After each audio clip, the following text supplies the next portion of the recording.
Janelle was a happy little girl. She loved making gifts for her friends. She was a very giving person. Janelle, as she was growing up, was just really coming into her own. We were very proud of her. My sister and I were 3.5 years apart and had a good sibling rivalry going on. I was 16 and she was 12. A few days before Christmas in 1984, Janelle Matthews all of a sudden vanished without a trace.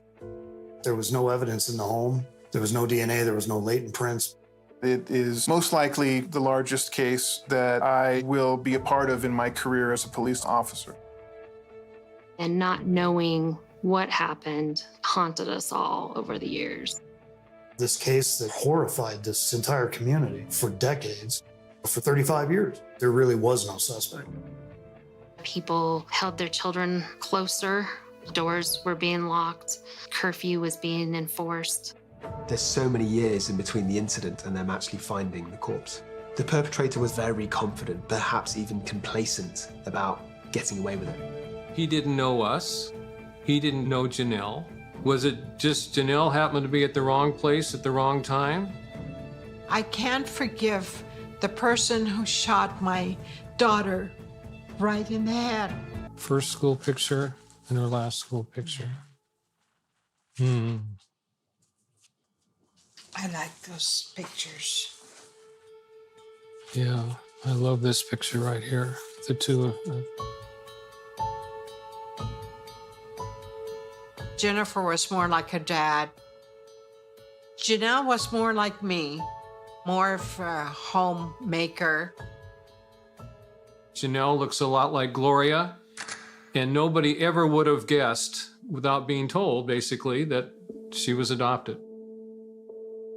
I think Gloria and I never felt like it was different. We felt blessed that we had Janelle. We felt blessed that we had Jennifer. And we never kept the fact that Janelle was adopted from her. She was always, in our opinion, she was a chosen child. And that's how we approached it. I didn't even probably know what the word adopted means, so it didn't change anything.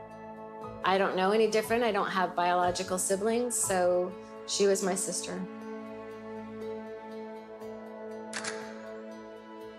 A lot of things we did were church activities. Church was life. If the church doors were open, my family was there. We were involved in choir. We were involved in plays. Janelle loved to sing and dance and act. So that was a very central point in our family's lives. December 20th, 1984, just was a normal day for me. I would get up, go to school, hang out with my friends, even a little bit after school, and then came home. It was the last day before Christmas break. Janelle was very excited to give her gifts to her friends the next day on Friday. My mom was flying to California to surprise her parents for Christmas. My grandfather wasn't doing well physically, so she just wanted to spend time with them. Before I left, the four of us went down to the family room and we had apple cider. And Janelle was saying, well, how about our Christmas? And I said, well, I'm gonna come back on the 26th and we'll spend our Christmas then. You know, we're just gonna postpone it for one day. And then people started to leave the house. Gloria got picked up to take her to Denver for her flight. I took Janelle to the school and saw her get on the bus to go to the Christmas concert with the choir that she was in with her friends. I liked singing with Janelle. We attended church together. She was my first friend that I met in Greeley. We'd either go to each other's house and play or do something together. Before school, we had the honor choir together. This is our concert from December 20th, 1984.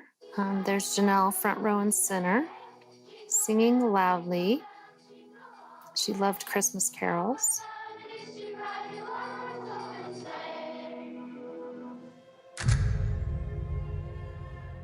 It wasn't a concert where parents came and sat down to listen. It was just something that was filmed on the local cable television show. So there was no congregation to listen to. My dad just dropped her off at her school to ride the bus, and then she was going to get a ride home so that he could come to my basketball game. Sometimes I think about, well, what would have happened if I had gone to the concert and not the basketball game? But you can contemplate on that, and you can't relive it. Janelle needed a ride after the concert. She saw my dad pull in and said, "Hey, I'm gonna go with Deanna and her dad." And she jumped in the truck with us, and we took her home.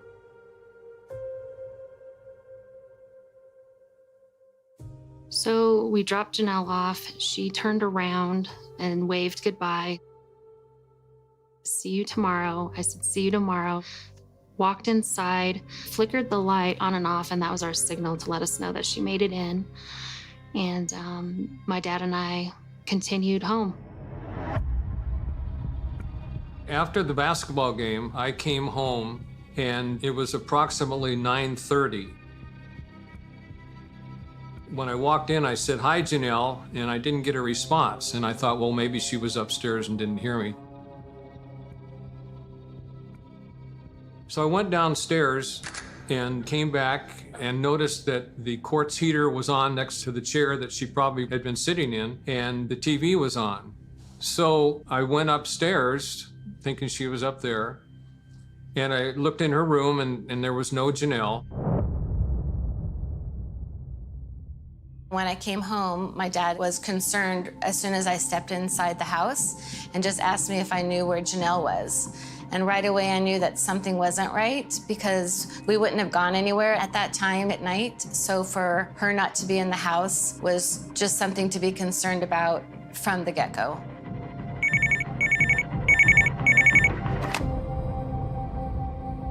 My dad had received a call later on that evening. I was asleep at the time, so my dad had woken me up, asking me if I knew where Janelle might be in the neighborhood.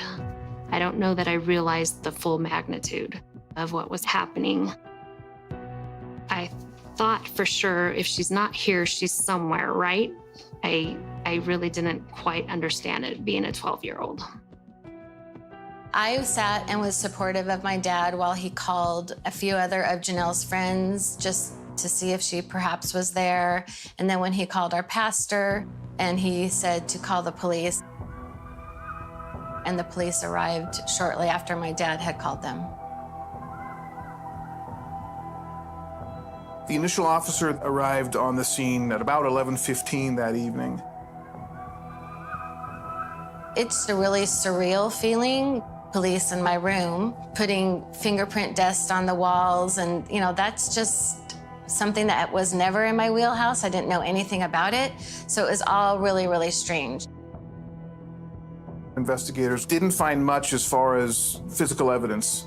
There was no sign of a physical disturbance. There was very little evidence that was collected within the house. DNA was not a thing in 1984. Fingerprints were dusted, but none were found. She'd essentially left everything as it was. The only evidence were shoe impressions that were found around the exterior windows of the garden level of the residence. There was snow on the outside, and there were footprints in the front yard and in the backyard, like somebody had been looking in the windows. What was concerning was most of those shoe prints had been raked out. Somebody took a rake in the snow and raked out all of the footwear impressions in the backyard. I don't think fear set in at that time, just thinking that maybe in the morning there would be some answers or she would come home in the middle of the night.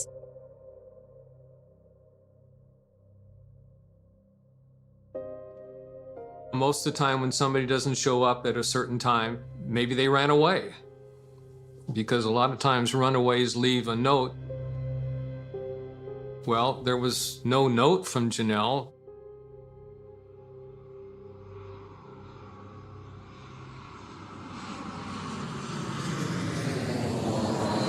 So when I finally arrived in Los Angeles, it was almost 1 o'clock in the morning.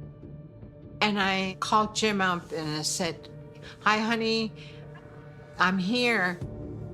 That was well into the night, and she still wasn't home. And that was a call that I was dreading. I knew right away. My stomach didn't feel good. And Jim says, "Glo, I don't know how to tell you this, but we don't know where Janelle is." And that's when the nightmare started. I think not only did Gloria feel sick, but she wanted to come home. I got home the next night, and I remember crying on the airplane. The whole time, somebody came into our house and violated us. It had to be a stranger. It had to be a person who did not know us or didn't know Janelle. I tried really hard to be brave.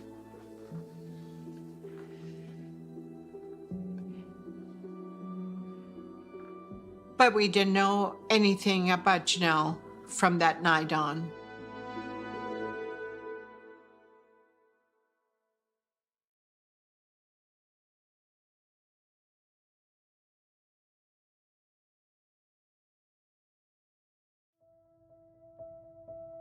In 1984, Greeley was roughly 55,000 people. The police department itself was very small, not a lot of experience with something like this. Stranger abductions are exceedingly rare in law enforcement.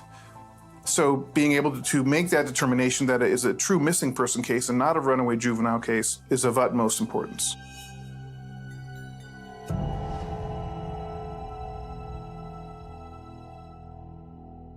When I arrived at school the next morning, there was counselors taking me out of class.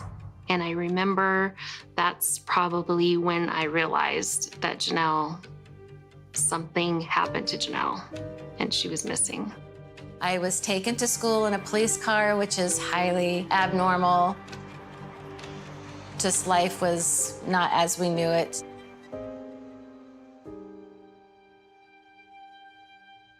I knew that she was going to come home.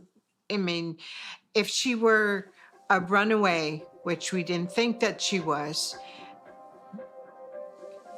she would come back because she wouldn't miss Christmas.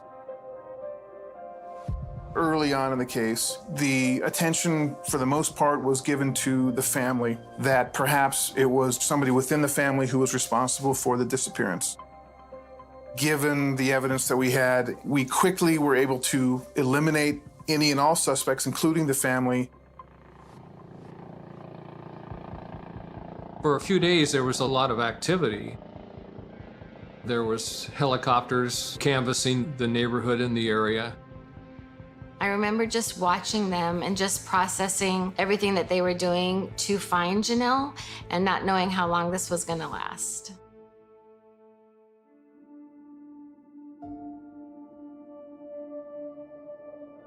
That Christmas, I set the table for 4 rather than for 3.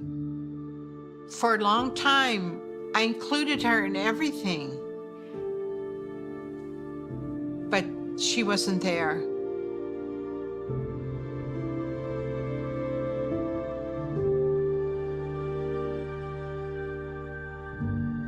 So many memories we have forgotten.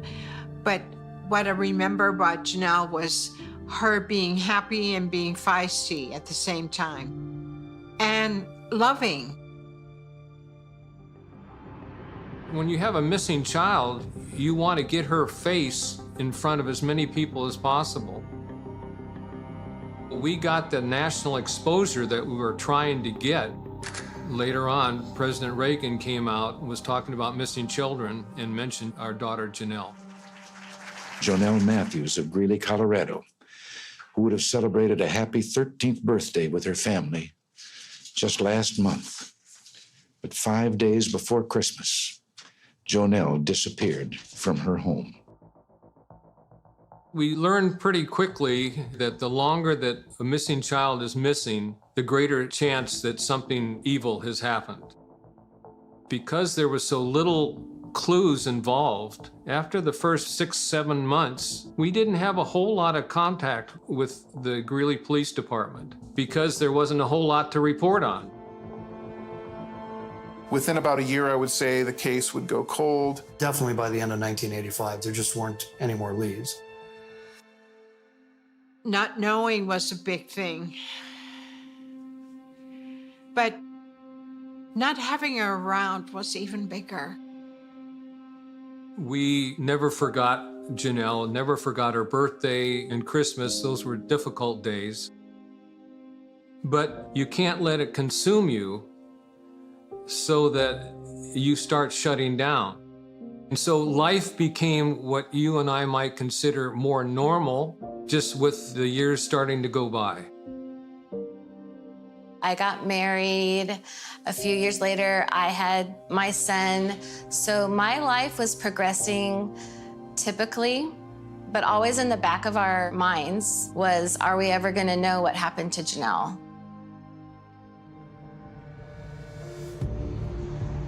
This case was getting leads called in from all across the country. People would say they spotted Janelle or they had a lead. While initially promising, they're sort of always tracking down these tips and didn't really get to see the evidence that was there and really work it.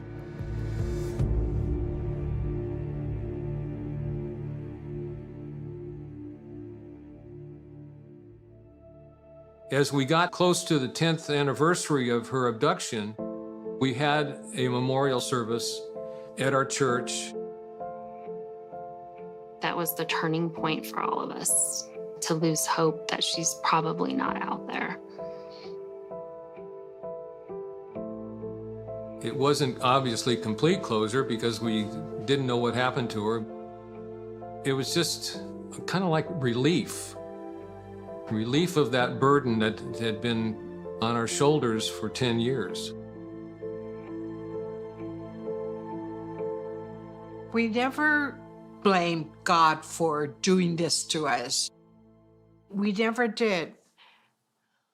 But I did question God why we never found her. I couldn't accept that. I couldn't accept the fact that we would never find her.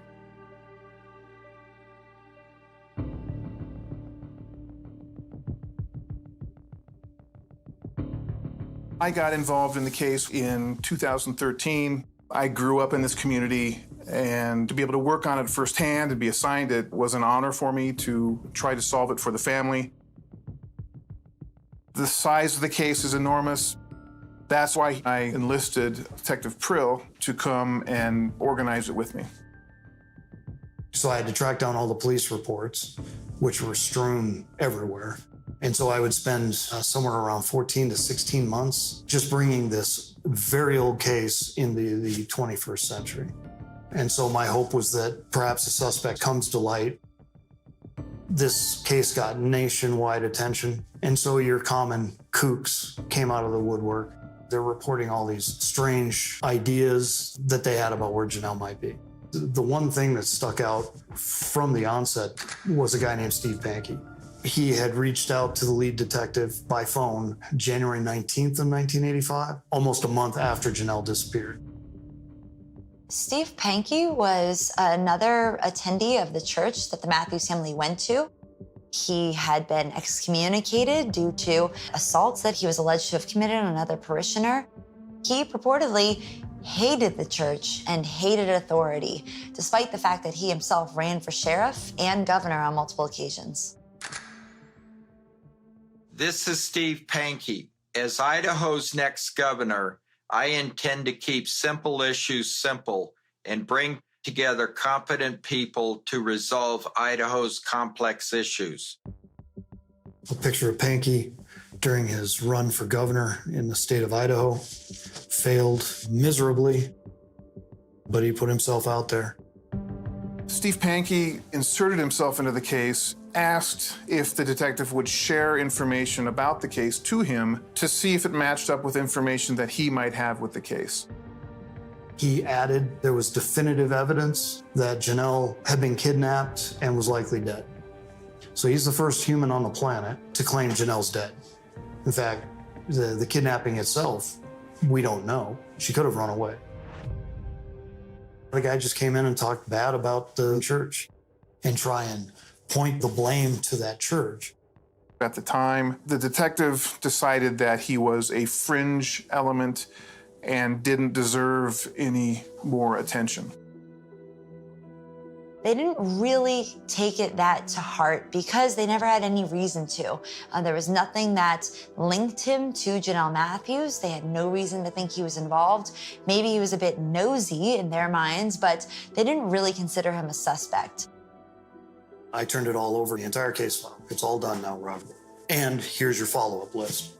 And it was literally hundreds of things he had to do. And that was 2015. I remember what I wrote in my follow-up list for Robert was Pankey, comma, what's up with this guy?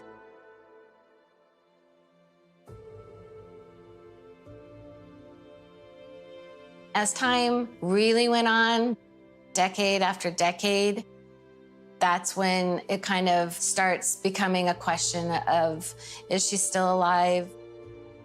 Nighttime was hard for my mom. I think you can kind of go to some dark places of what might be happening to your child.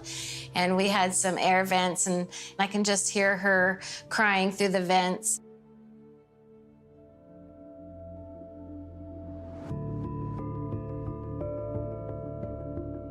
In April of 2019, I had my first and only conversation with Steve Pankey regarding the Janelle Matthews case. Pankey was very leery, very suspicious of law enforcement's intentions. Pankey, when he answered the phone, said, I need a deal. I need my attorney to be involved before I talk to you. That's not normal. I told Robert we need to go to Twin Falls, Idaho, and have a meeting with Mr. Pankey. And we started making plans to go out there when the Will County Sheriff's Office was notified by an oil company scraping the ground to prepare for this next pipeline, and a skull came out of the ground. Will County drove out, took a look and said, that's clearly human.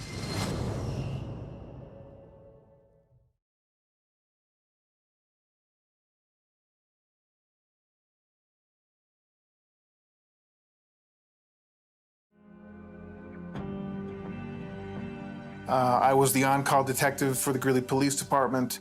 I received a call saying that the Weld County Sheriff's Department was on a site where one of the pieces of heavy machinery lifted up what they thought was a bag of garbage, and it turned out to be clothing and skeletal remains.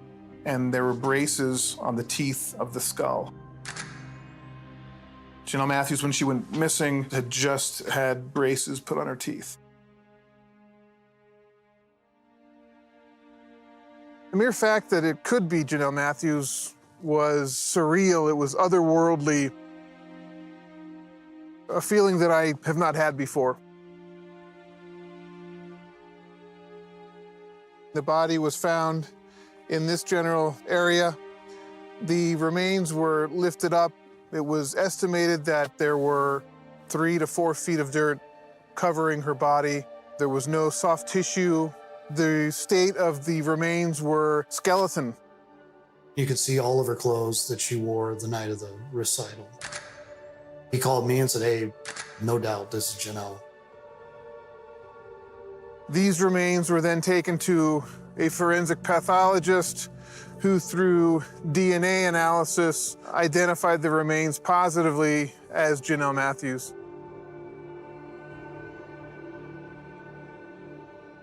We didn't want anything to get out to the media. We needed to call the family to advise them of the discovery. July 25th. Never forget that day. I got this phone call from Robert. He said, Jim, we think we found Janelle's remains in a shallow grave. Yeah, it just, boy, it hit. And so we go to ourselves, we're getting some closure now. Now we know what happened to Janelle. I was in total shock. It automatically made me think that this was just a miracle, that they found her, and how they found her was just incredible. This is 35 years after her disappearance. Even the bones themselves were beginning to decompose. The fact that that earth mover had just barely scraped over the top of her and pulled her skull out, had it been just a little higher, a half a foot deeper, no one would have ever seen her. Is divine intervention, that's all it is.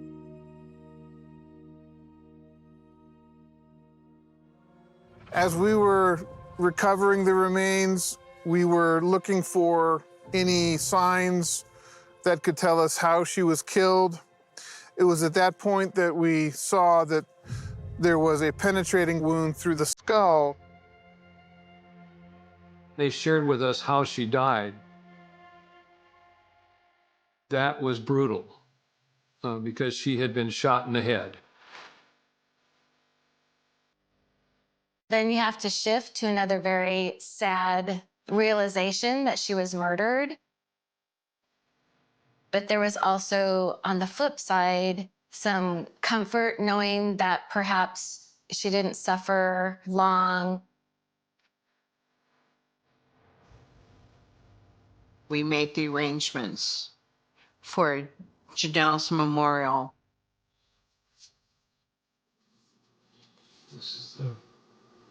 This is the last Final celebration. That second service, it was just a lot of overwhelming feelings.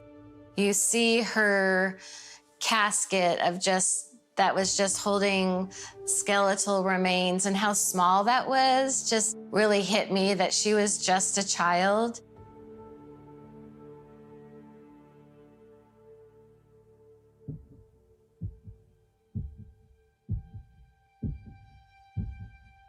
August 15th of 2019, Robert Cash and I made the 9-hour one-way drive to Twin Falls, Idaho. This is Steve Pankey. Pankey mailed a letter, August of 2013, to the district attorney's office, and we never received it. The DA's office had it. Amongst other letters we discovered Pankey had written. Steve Pankey's name had not been mentioned in that investigation since January 1985. He provided them, unprovoked, with an alibi letter that has very detailed information about where exactly he was the day of the murder and disappearance. Why would anyone remember 1 year ago, let alone 29 years ago, where they were at on a day that was otherwise meaningless to them? We knocked at his door. We introduced ourselves. Pankey immediately insisted he needed immunity, which means I can't be prosecuted for anything that I might admit to, any crimes.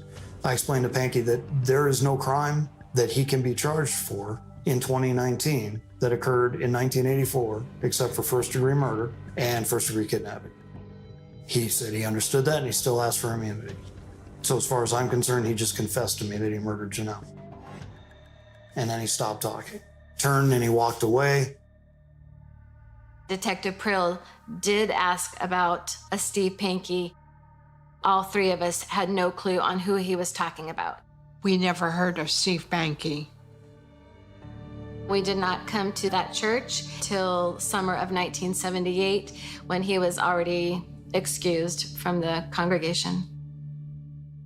I know a lot of times I come through as kind of a deadpan candidate, and my delivery isn't as good as it should be. And I apologize for that. However, I think the substance is there. And anyway, I really need your prayers. God's will be done. Thank you.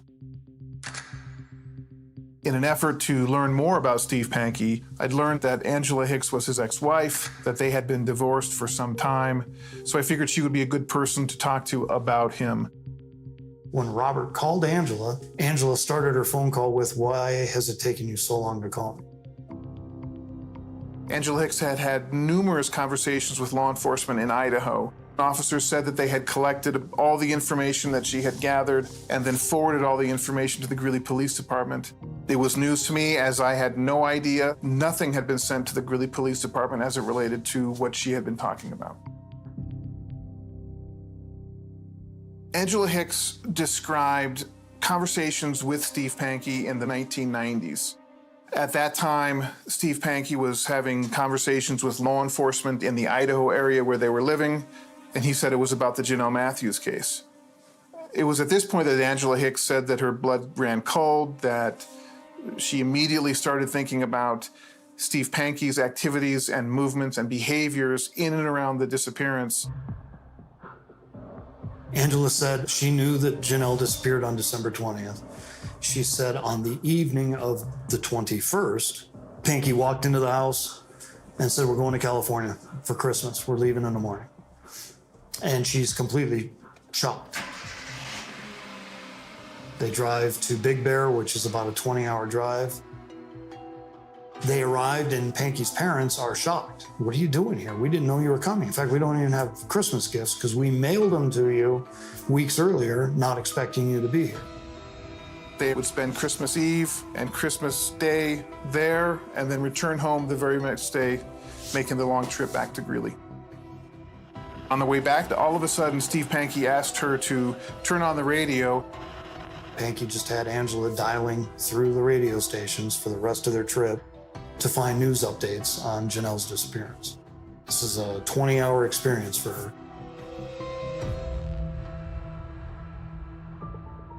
It was then getting into Greeley. Steve insists that she drive to a grocery store and get all the newspapers that she can that have any information about the disappearance of Janelle Matthews. Steve Pankey is a man who's generally disinterested in the news, yet in this particular case, he seems hyper alert, hyper interested in the disappearance of Janelle. So you have to ask yourself, what is that about? They returned home, it was getting late. He said, "Go inside, unpack the car." He didn't come inside, rather he got his coveralls on and began to dig in the front yard. Pankey sat out there digging for hours on end. And finally, Angela said 2 days after they returned, she stepped outside to the backyard and noticed the car was completely on fire. And she said Pankey walked up to her and said, "Get back in the effing house." When the fire burned out, Pankey hauled it off to a salvage yard. And by that point, Pankey's my number one suspect. He is the suspect. Detective Prill and I returned to execute a search warrant at Steve Pankey's residence. We collected 3 cell phones, a MacBook, and an iPad, 13 handguns, and about 1,100 pages of documents from his house. And I would spend the next 14 months poring over Steve Pankey's life. He was searching Janelle on the internet almost daily, way before 2019. And then ultimately, when he was exhausted, he rounded out his 24 hours by watching BDSM porn images before passing out. That says a lot to me.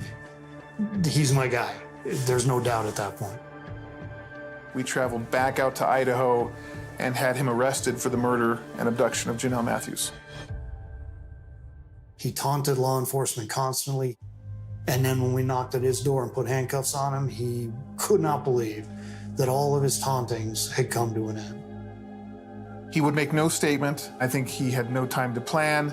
And from that point on, we would have no further personal contact with Steve Pankey. We just arrested the person that murdered Janelle. And now, at that point, I'm realizing the most difficult part would be to actually convict Pankey. We didn't even know him. We didn't even know his name. So you could start putting the pieces together, but still, what's the motive? Why did he choose Janelle? Was it just a crime of opportunity? He's the only one that knows the why.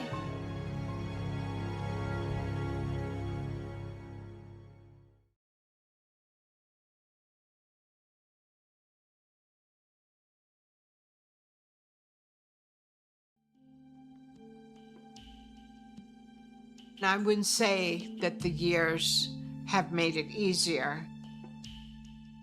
After 35 years and they found her body, that's when things became easy. I didn't cry much because at that time, I knew where she was. And that was a big comfort to me anyway. I was glad that they had somebody, but they had to prove that it was Steve Pankey that did it. I think we were both pretty excited that we had got to this point and just hoping for a positive outcome.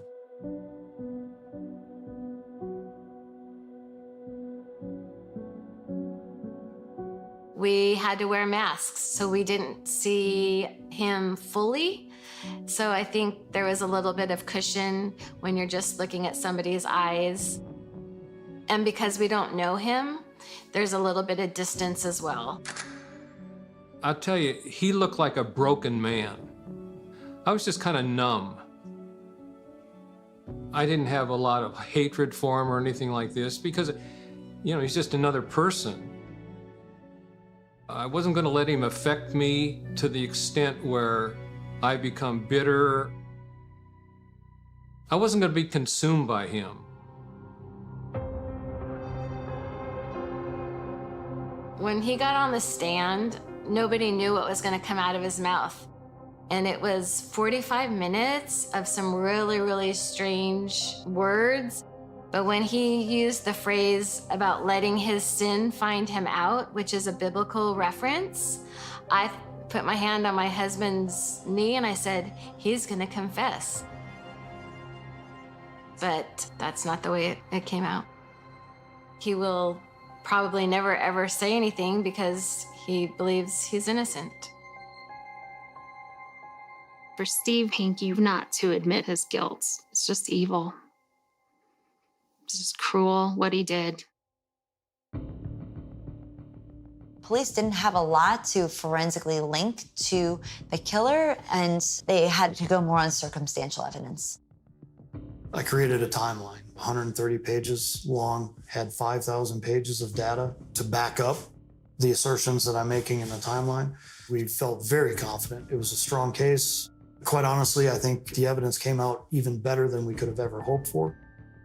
There was a lot of evidence that was put forward, but Steve Pankey had also had his own reasonable doubt that he was trying to use in his defense, and it resulted in a hung jury. No verdict could be reached. They were not unanimous. It was 9-3 in favor of conviction. However, without all 12 agreeing, it was going to result in a deadlock. I was really disappointed that it was a hung trial. But the foreman and 2 others said to our lawyers, you can never prove to me that he was at the premises at the time that you say he is. So that's why it was a hung jury. Our team, when the word mistrial came, did not hesitate to want to fight again. So when you see your team reacting that way, it makes you feel good and feel confident. We're doing this again. At the second trial, which began on October 4th, 2022, prosecutors came armed with even more evidence against Pankey. This time, they had new information, as well as a reported confession that Pankey had made to someone he shared a jail cell with years prior. This inmate said, I became close with Pankey in the sense of a spiritual connection. We'd pray together, and there came a point where Pankey came to me and said, I need to pray for forgiveness. The inmate asked, forgiveness for what? And Pankey looked to the ground and said, that's between me and my God. And then Pankey proceeded to pray to God for forgiveness for what he did to Janelle, according to this inmate. So in this second trial, the jury got to hear about Pankey's familiarity with the Matthews neighborhood.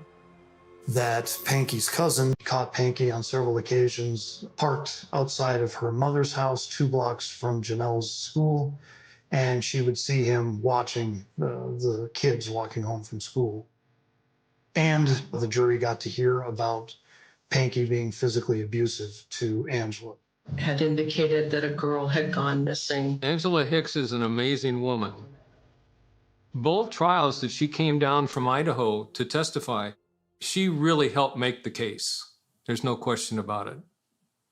She helped connect the dots.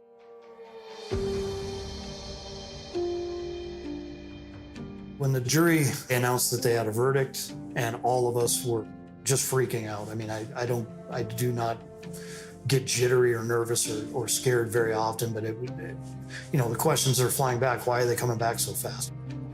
The verdict forms were handed to the judge. When he read guilty for second-degree kidnapping, I absolutely knew then that they would find him guilty of murder.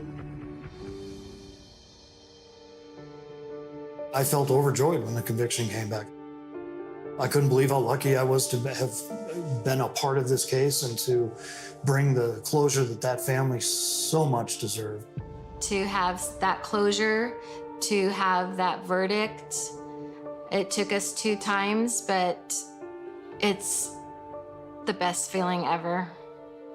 Ultimately, Panky received a 20 years to life sentence, meaning the earliest that he could be released is 2042, when he'll be 91 years old. Getting a guilty verdict of Steve Panky was the culmination of our earthly justice for Janelle. He's still going to have to appear before God. But that's everything that could possibly happen here on earth.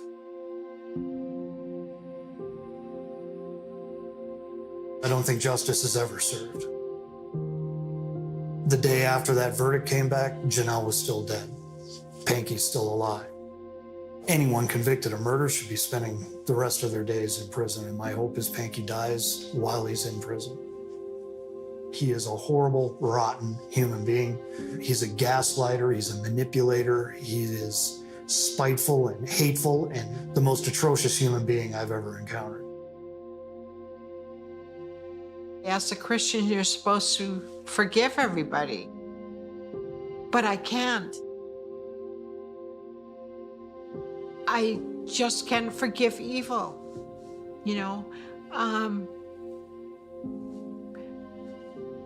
God, do I need to forgive him? I don't know. I don't want to come across judgmental because only God knows his heart, but I think he has a lot of head knowledge that clearly has not transferred to his heart. Because if it did, he would never have pulled that trigger. The motive is one that we have never seen. There was no clear relationship between Steve Panky and Janelle Matthews. What we do know is that his hatred for the church was enough for him to take the path that he did, which was to abduct Janelle Matthews and ultimately murder her. Had Panky shut his mouth in January 1985 and never said another damn thing about Janelle, he would have never been identified in this case. He would have never been arrested. But he is so confident in his abilities and his intelligence. He was proud of what he pulled off, and he knew he could never get caught until he got caught.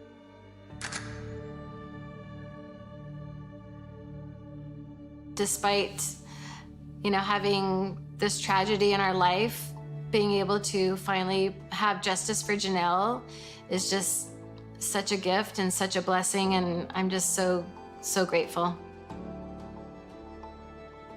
They found her body 35 years later. Even though it was a sad thing, I'm so happy that all this time she was in heaven. I think she would have been the kind of person that people would notice. She would have been a very good mother. She would have shared a lot of happy moments with Jennifer. She would have been somebody that Jennifer and Gloria and I would have been proud of. The first sound wasn't a scream. It was a slow crack of frozen earth breaking beneath a shovel. The forestry crew had been clearing dead pines after a violent winter storm when one worker struck something that didn't belong beneath the roots. Metal hit wood. Hollow. Deliberate. Different. He knelt, brushing away damp soil with gloved hands until the outline of a cedar chest emerged from the ground. It was small enough to carry with one arm, yet heavy enough to suggest someone had buried it with purpose. Rusted iron bands wrapped around the sides. The lock had long ago surrendered to corrosion. Moss covered one corner, as if nature had been protecting its secret for decades. Nobody opened it. Within minutes, the area was sealed with yellow tape. By noon, the entire hillside had become a crime scene. Black Ridge County had seen murders before. Disappearances, arsons, bank robberies. But this felt different, because everyone over the age of 50 remembered the name connected to the hillside, Emily Carter. She was 17 when she vanished on an October evening 37 years earlier. One moment, she was laughing with friends at the Harvest Lantern Festival. The next, she was gone. No ransom call, no witness, no body, only an abandoned bicycle resting against the railing of Mill Creek Bridge and a single white sneaker lying several yards away in wet leaves. The county searched for weeks. Volunteers crossed forests shoulder to shoulder. Divers searched the river. Helicopters circled overhead until fuel ran low. Nothing. Winter arrived. Snow erased footprints that investigators had hoped never existed. Spring uncovered nothing. Summer passed. Another autumn arrived. Emily's missing person posters slowly faded from storefront windows. The investigation did not end. It simply stopped moving. Years became decades. Children who once searched with their parents became adults. Detectives retired. Evidence boxes collected dust. The Carter file became the oldest unsolved disappearance in county history, until the cedar chest surfaced. Detective Lena Brooks arrived just after noon. She was new to Black Ridge. Only 8 months on the department. The older detectives believed the Carter case belonged in history. Lena believed history had a habit of hiding answers in ordinary places. She crouched beside the chest without speaking. The forensic photographer documented every angle. Measurements, depth, position, temperature, everything mattered. Evidence survived because detail survived. Only after the photographs were complete did the evidence technician carefully lift the damaged lid. The hinges protested with a long metallic groan. Inside rested 3 objects: a cassette tape, a silver locket blackened by age, a thick envelope wrapped in faded blue cloth. Nothing else. No money, no utility, no weapon. Just 3 objects that looked painfully ordinary. The envelope carried 6 handwritten words. Open only after I'm gone. The handwriting had begun to fade, but every letter remained readable. Lena stared at it for several seconds. Someone had buried regret. Someone had expected time to protect it. The evidence traveled directly to the state laboratory. The cassette was placed into climate-controlled storage. The locket was photographed before anyone attempted to open it. Finally, the envelope. An evidence specialist used delicate instruments to separate the brittle paper. Inside waited 23 handwritten pages. The first line froze everyone in the room. If you are reading this, I have lived with the truth longer than I deserved. Nobody spoke. The room grew impossibly quiet. The confession never mentioned a name. Not once. Instead, the writer described memories. A cold October evening. Music drifting from the festival grounds. Rain beginning earlier than expected. Emily walking alone toward Mill Creek Bridge. Details that had never appeared in newspapers. Details known only to investigators. Or to the person who had been there. Lena read every page without interruption. The writer claimed everything had started as an argument, then panic, then one terrible decision followed by another. The confession ended abruptly. No signature. Only one sentence. The river never kept a secret. We did. Lena slowly closed the folder. The county had spent 37 years asking what happened. Now the question had changed. Who had written it? Forensic technicians immediately searched for fingerprints. Nothing usable. The paper had degraded too badly. They searched for DNA. A few microscopic skin cells survived along one folded edge. Enough to attempt a profile. The laboratory began extraction before sunset. Meanwhile, Lena reopened every evidence box connected to Emily Carter. Old maps, photographs, interview transcripts, cassette recordings from witnesses. Boxes untouched for decades filled the conference room. Coffee cups replaced flowers on the table. Nobody wanted to leave. One by one, forgotten details returned. A witness who heard a truck. Another who remembered a flashlight near the bridge. A farmer who reported strange tire tracks after heavy rain. Each clue had once seemed meaningless. Now every clue deserved another look. As darkness settled over Black Ridge County, news helicopters appeared above the courthouse. Reporters repeated the same question. Has the Carter mystery finally been solved? No one inside the building answered. Not yet, because detectives understood something experience had taught them long ago. Confessions could lie. Memories could fail. Evidence rarely did. At 11:43 p.m., the forensic laboratory called. The DNA extraction had succeeded. Barely. The profile was incomplete, but it was real, and it did not belong to Emily Carter. Lena looked at the report under the pale glow of her desk lamp. After 37 silent years, the case had finally spoken back. And somewhere beyond the sleeping town, someone who believed the past had been buried forever had no idea that the first crack had already appeared. The laboratory lights were still burning when Detective Lena Brooks walked through the evidence room before dawn. The DNA profile lay waiting on her desk, incomplete, fragmented, but real. For 37 years, the Carter investigation had survived on fading memories and unanswered questions. Now it had something entirely different. Someone else's DNA. Outside, Black Ridge County was waking beneath thick fog. School buses rolled through empty streets. Coffee shops opened their doors. Farmers drove tractors into fields still wet from overnight rain. Nobody realized the oldest mystery in the county had just taken its first real breath in decades. Lena pinned a fresh timeline across the investigation board. October 14th, Harvest Lantern Festival. Emily Carter leaves shortly after 8:30 p.m. Last confirmed sighting. 9:05 p.m. Her bicycle discovered beside Mill Creek Bridge. No Emily. No witnesses. No explanation. Then she added one more entry. Present day. Confession discovered. Unknown DNA recovered. Case reopened. It looked simple on paper. It never was. The confession became the center of the investigation. Every page was scanned at high resolution.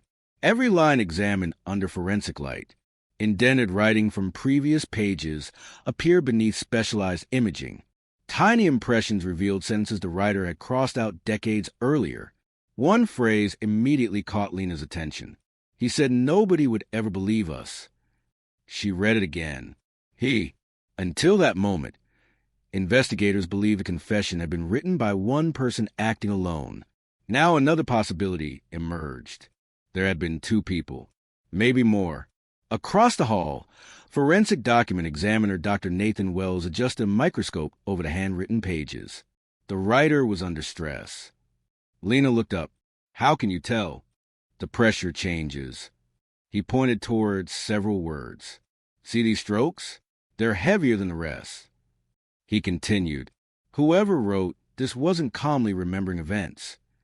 They were reliving them. By afternoon, investigators reopened every interview conducted in 1987. Thousands of pages. Hundreds of names. One transcript immediately stood out. A 17-year-old gas station clerk claimed he had seen two pickup trucks heading toward Mill Creek Road shortly before 10 o'clock that night. Detectives dismissed him at the time. His description had been inconsistent. 37 years later, it matched the confession. He said, "Not I." Lena drove to Mill Creek Bridge before sunset. The bridge had changed. Steel guardrails replaced old wooden rails. Fresh asphalt covered the road. Traffic passed every few minutes. Only the river remained unchanged.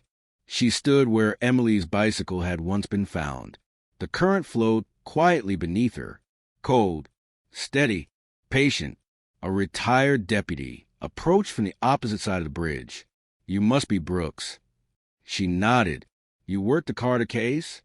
He smiled sadly. "Worked. I lived it. He introduced himself as Harold Dixon, lead search coordinator. I still come here. Why? He looked toward the water. To remind myself we never found her. Lena hesitated. What do you think happened? Harold answered without turning. I think somebody lied. Back at headquarters, another breakthrough arrived. The silver locket recovered inside the cedar chest had finally been opened. Inside rested 2 tiny photographs. One showed Emily Carter smiling at the county fair. The second showed 3 teenagers standing beside an old blue pickup. Emily, a young man, and another figure whose face had been scratched away, not damaged by time, deliberately scratched. Someone had wanted that identity erased. Lena enlarged the image. The remaining teenager wore a varsity football jacket. Across the chest, a stitched letter, B, Black Ridge High School. Class records from 1987 still existed. Every yearbook was pulled from storage. Investigators began comparing faces, 1 page at a time. Hundreds of students. One missing name could change everything. Near midnight, Dr. Wells called again. I found something. Lena hurried downstairs. He placed a confession beneath ultraviolet light. Hidden between 2 paragraphs appeared faint writing invisible under normal conditions. Only 4 words. Ask Daniel about October. Lena frowned. Daniel who? Nobody knew. No last name. No address. No explanation. Only a first name. The first real lead buried inside 37 years of silence. Outside, thunder rolled across Black Ridge County. Rain began falling exactly as it had on the night Emily disappeared. Lena looked through the laboratory window toward the dark hills beyond town. Somewhere, someone named Daniel had lived with the same secret for nearly 4 decades. And if he was still alive, he had no idea the past was already walking toward his front door. The rain began just after midnight. Not a violent storm. Not the kind that shattered windows or flooded roads. Just a slow, relentless rain that turned every streetlight into a pale circle floating above the pavement. Detective Lena Brooks stood alone in the evidence room, staring at 4 words glowing beneath the ultraviolet lamp. Ask Daniel about October. No surname. No address. No explanation. Just a name. She walked into the archive room where thousands of aging case files filled rusted shelves. Boxes were stacked floor to ceiling, their labels fading after decades in storage. The Carter investigation occupied nearly an entire wall. 43 boxes, 16 binders, hundreds of photographs, thousands of pages. She opened the witness index. No Daniel. She checked volunteer records. Nothing. School rosters. Nothing. Property owners.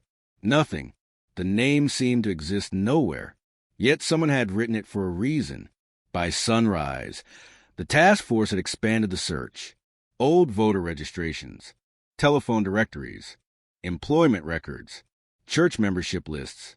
Every Daniel who had lived within 50 miles of Black Ridge in 1987 appeared on a growing whiteboard. 32 names. Most had moved away. Several had died. Some had never known Emily Carter. Detective Aaron Mills circled one name, Daniel Mercer, age 17 in 1987. Transferred out of Black Ridge High only 3 weeks after Emily disappeared. No explanation recorded. Lena looked up.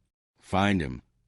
Daniel Mercer lived nearly 800 miles away in a quiet coastal town. He owned a small boat repair shop. No criminal record. No outstanding warrants. Neighbors described him as polite, reserved, the kind of man who always worked late.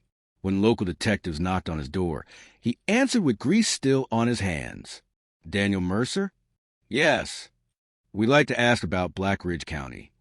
His expression changed instantly. Not fear, recognition. A memory buried so deeply that hearing the town's name alone was enough to bring it back. He stepped aside. I wondered if this day would ever come. The interview lasted 6 hours. Daniel answered every question. He admitted knowing Emily. They had attended school together. He had even walked her home twice during the weeks before the Harvest Festival. Did you see her that night? Yes. When? Around 8:30. Was she alone? Daniel hesitated. No. The room fell silent. Who was with her? I don't know his name. What did he look like? Daniel leaned back, closing his eyes. I've tried to forget. Try to remember. He wore a dark work jacket. What else? A baseball cap. Anything distinctive? He nodded slowly. A scar.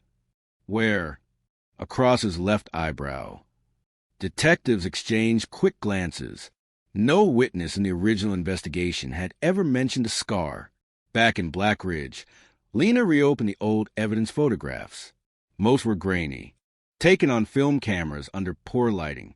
She enlarged every image from the Harvest Festival. Crowds, food stalls, children running beneath strings of lanterns. Then one photograph stopped her. Near the edge of the frame stood a man facing away from the camera. Dark work jacket, baseball cap. Only part of his face was visible, enough to reveal a faint line cutting through his left eyebrow. The photographer had never noticed him. No one had. Until now, the image was sent for enhancement, pixel by pixel. Forensic specialists reconstructed details hidden inside the faded negative. The man's features slowly emerged. Not perfectly, but enough to estimate his age. Mid-30s, strong build, weathered face, someone accustomed to outdoor labor. The photograph was printed and pinned beside the investigation board. For the first time in 37 years, the task force had an unidentified face.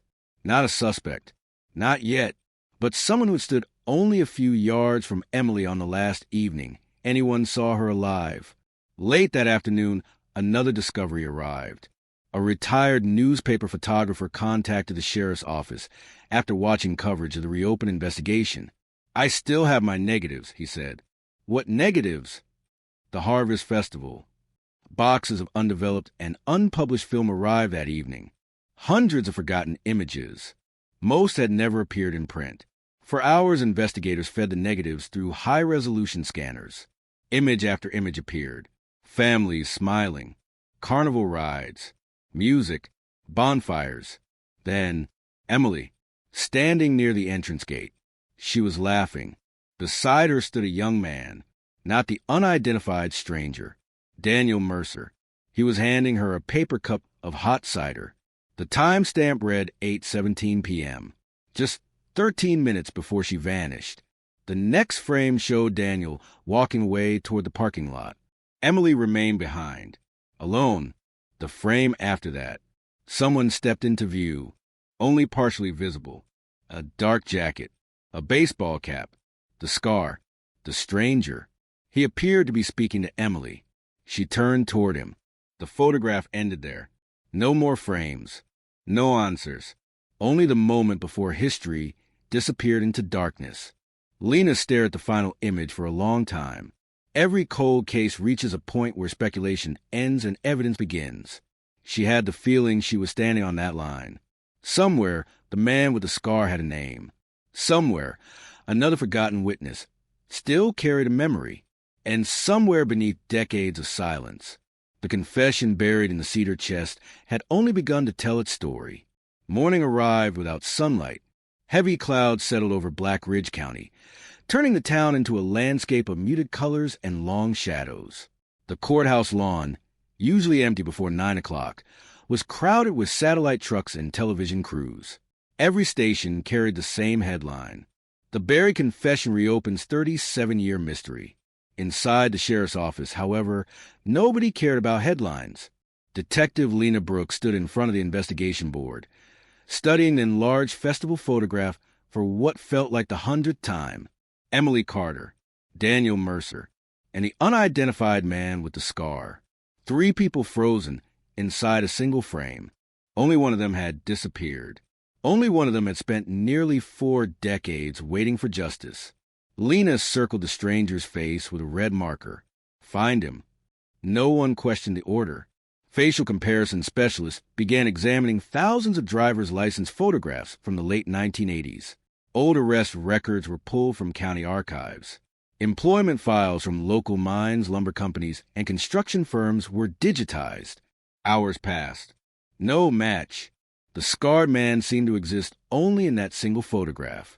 Daniel Mercer agreed to remain in town. He had spent nearly 37 years convincing himself that staying silent had been the right decision. Now he wasn't so sure. He sat across from Lena in interview room 2, a paper cup of untouched coffee cooling between his hands. I should have come forward. Lena didn't interrupt. I saw her talking to him. What did they look like? Not angry. He searched for the right word. Uncomfortable. What do you mean? Emily looked like she wanted the conversation to end. Did she know him? Daniel hesitated. I think she recognized him. You think? I remember her saying. He stopped. What? She called him Mr. Mister? He nodded, not by his name. So he was older, much older. Lena wrote the detail into her notebook. A teenager often called unfamiliar adults Mister. That meant the stranger probably wasn't a classmate. He belonged somewhere else. Across town, forensic linguists continued analyzing confession, not the handwriting, the language, every sentence, every word choice, every repeated phrase. Patterns slowly emerged. The writer frequently used technical woodworking terms. Mortise, rabbit, chamfer, words uncommon in ordinary conversation. The analyst highlighted them one by one. Whoever wrote this likely worked with wood. Lena looked up. Carpenter? Or cabinet maker? What makes you think that? People don't accidentally use specialized vocabulary this consistently. The task force immediately expanded its search. Carpenters, furniture builders, mill workers, cabinet shops operating in Black Ridge during the late 1980s. The list contained 64 names. Half were deceased. Many had moved away. But one business drew immediate attention. Harper and Sons Custom Furniture. It had closed in 1991 after a warehouse fire. Employee records still existed. 7 workers. 1 photograph. Lena froze. Standing in the back row was a man wearing a baseball cap. A faint white scar across his left eyebrow. His name read, Victor Hale, age 36 in 1987. Occupation, Finnish carpenter. Last known address, Black Ridge County. No criminal record. No forwarding address after the business closed. The room suddenly came alive. Fullness hung. Maps unfolded. Old utility records were requested. Tax documents. Property sales. Insurance files. Every trace of Victor Hale became evidence. By evening, investigators located his last registered residence. A farmhouse 12 miles outside town, abandoned for nearly 20 years. The property sat at the end of a narrow gravel road lined with towering pines. Weeds covered the driveway. Broken windows reflected the fading light. Lena stepped from her vehicle. The place felt untouched, as though time itself had avoided it. The front door hung half open. Dust covered every surface inside. Furniture remained exactly where someone had left it decades earlier. A rocking chair, a dining table, a calendar permanently displaying November 1991. Everything suggested someone had walked away and never returned. Crime scene technicians began a methodical search. Drawers, closets, attic, basement, nothing. Then, an investigator called from the workshop behind the house. Lena. She entered.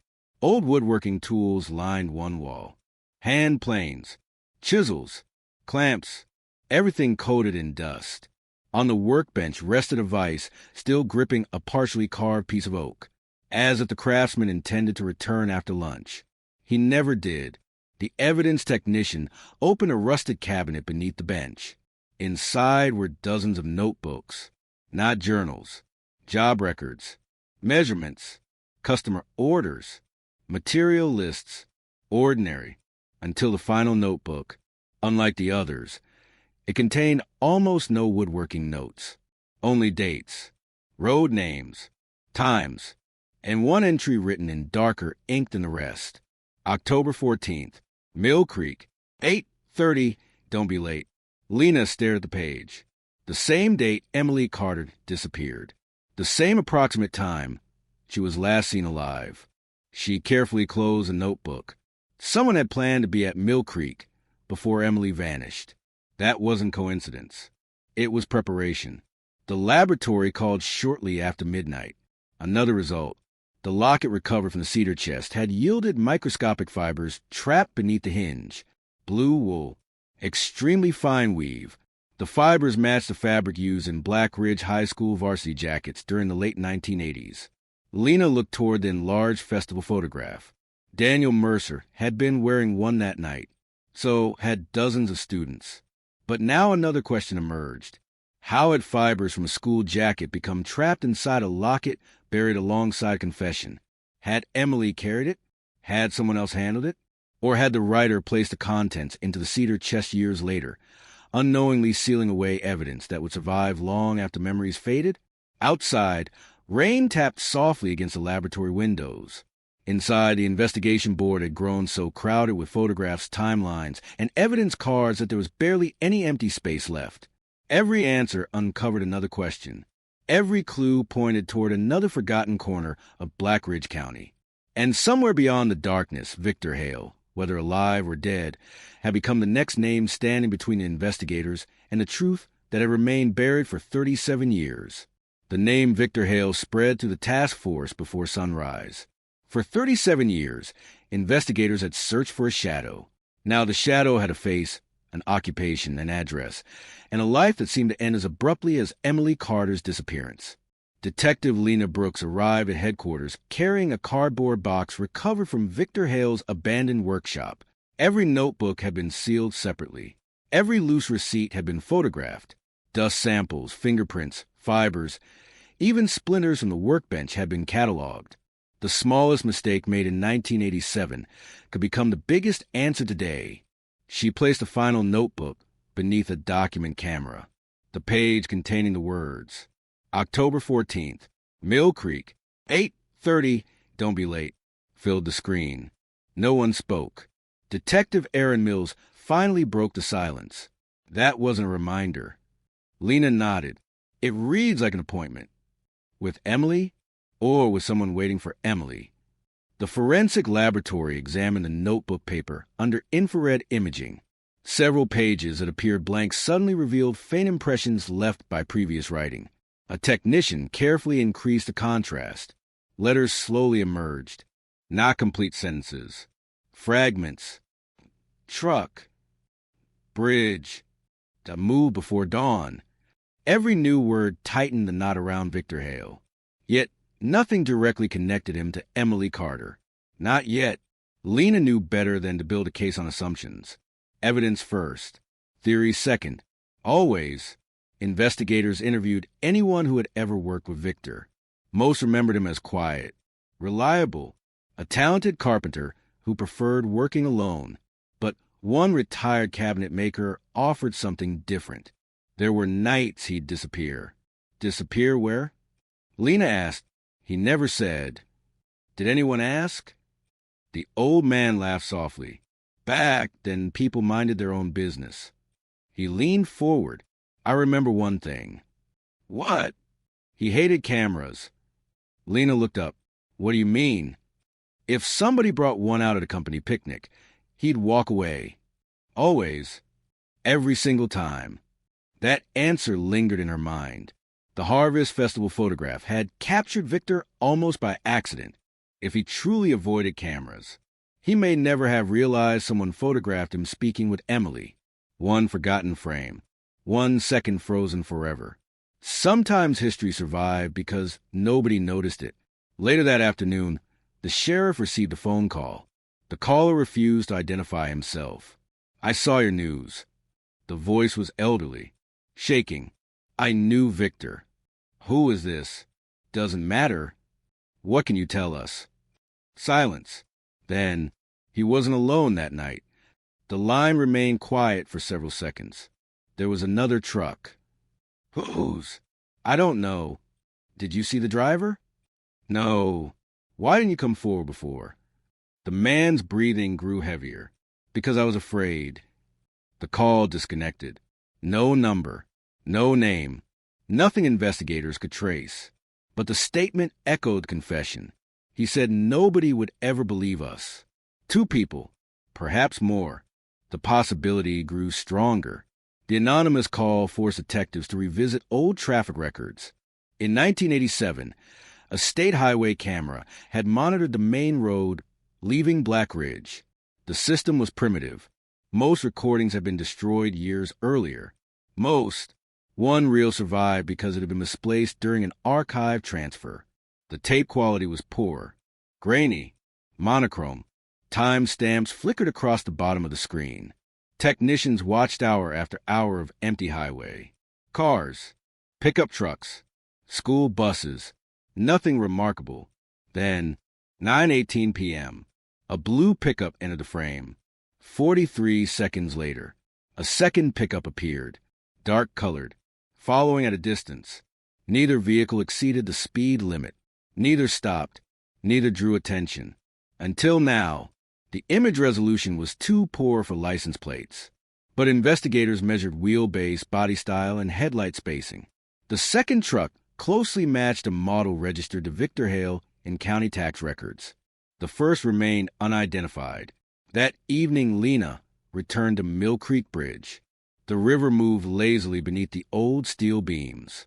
Spring runoff had raised the water level, carrying branches downstream in slow circles. She leaned against a guardrail where Emily's bicycle had been found decades earlier. Some crimes left blood, some left bullets. This one had left almost nothing. A bicycle, a shoe, questions.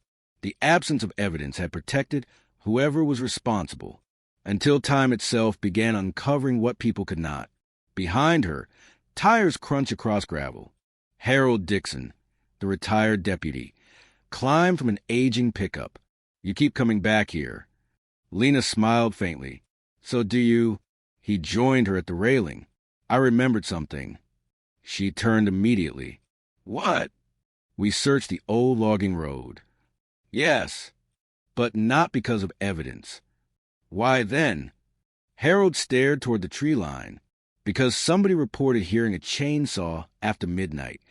Lena frowned. "A chainsaw?" "That's what the report said." "We never found anything. Maybe we searched the wrong place." Within an hour, search teams assembled. The old logging road had long since disappeared beneath dense forest. Trees grew where trucks once passed. Nature had erased almost every sign of human activity. Ground-penetrating radar scanned several clearings. Cadaver dogs moved slowly through thick undergrowth. Hours passed without results. Then one dog stopped. It refused to move. Handlers marked the location. Forensic archaeologists began removing soil layer by layer. The process lasted until dawn. Nothing human appeared. Instead, they uncovered the remains of an old burn pit. Charred nails, melted glass, rusted metal, pieces of burned fabric. Everything was carefully packaged. The laboratory later identified traces of gasoline and partially burned automotive upholstery. Someone had destroyed a vehicle there many years ago. Whether it had anything to do with Emily Carter remained unknown. But Lena couldn't ignore the timing or the location.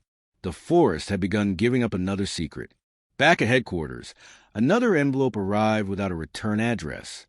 Inside was a single Polaroid photograph. No note, no fingerprints, no handwriting, only an image. The photograph showed 2 pickup trucks parked beside a weathered barn under heavy rain. The picture was blurred, dark, taken from a distance. Scrawled across the white border in faded blue ink were 4 words. "You missed this place." Lena stared at the photograph. There was no bar marked anywhere on the original search maps. No interview mentioned one. No report described it.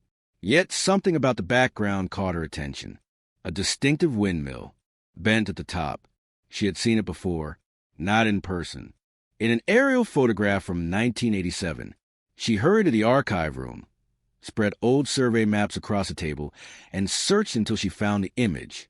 There it was, the same broken windmill, standing beside a long-abandoned dairy farm less than 3 miles from Mill Creek Bridge. The property had never been searched. Not once. Lena folded the map carefully. Outside, the first light of morning crept over Black Ridge County. Somewhere beyond those fields, an abandoned farm had waited nearly 4 decades. And if the anonymous photograph was telling the truth, the next chapter of Emily Carter's story had been hidden there all along. The abandoned dairy farm appeared exactly where the anonymous photograph suggested it would, 3 miles east of Mill Creek Bridge, half hidden behind a line of overgrown cottonwoods. The gravel road leading to property had almost disappeared beneath decades of weeds. Fence posts leaned at impossible angles. Rusted wires sagged between them. The weather barn stood alone against the gray morning sky, its roof partially collapsed, its faded red paint worn away by countless winters. Detective Lena Brooks stepped from the SUV and studied the landscape before crossing the gate. Nothing moved. No birds. No wind. Only silence. Crime scene technicians followed behind her carrying cameras, evidence kits, and ground-penetrating radar equipment. Every step was photographed. Every tire track measured. 40 years of neglect had preserved the property almost like a sealed time capsule. The anonymous Polaroid had been accurate. The bent windmill stood exactly where it had appeared in the photograph. Its broken blades creaked softly whenever the breeze touched them. Lena looked toward the barn. If someone wanted to hide something, she said quietly, this is where they do it. The barn doors resisted when investigators pushed them open. Dust exploded into the air. Sunlight filtered through holes in the roof, creating narrow beams across the old wooden floor. Inside sat rusted farm machinery, broken milk cans, collapsed shelves, and piles of rotten hay that had not been disturbed in years. At first glance, nothing looked unusual. Then Detective Aaron Mills stopped near the center of the building. Something's wrong. Lena walked over. What is it? The floor. He pointed downward. Most of the wooden planks were gray with age. A small section, no larger than 6 feet across, was slightly different. Not new, just newer. Different nails, different grain. Someone had repaired part of the floor decades earlier. Crime scene technicians immediately photographed the area before removing a single board. The first plank lifted easily. The second revealed loose soil beneath. The third exposed an empty cavity, about 4 feet deep. No body, no bones, no obvious evidence.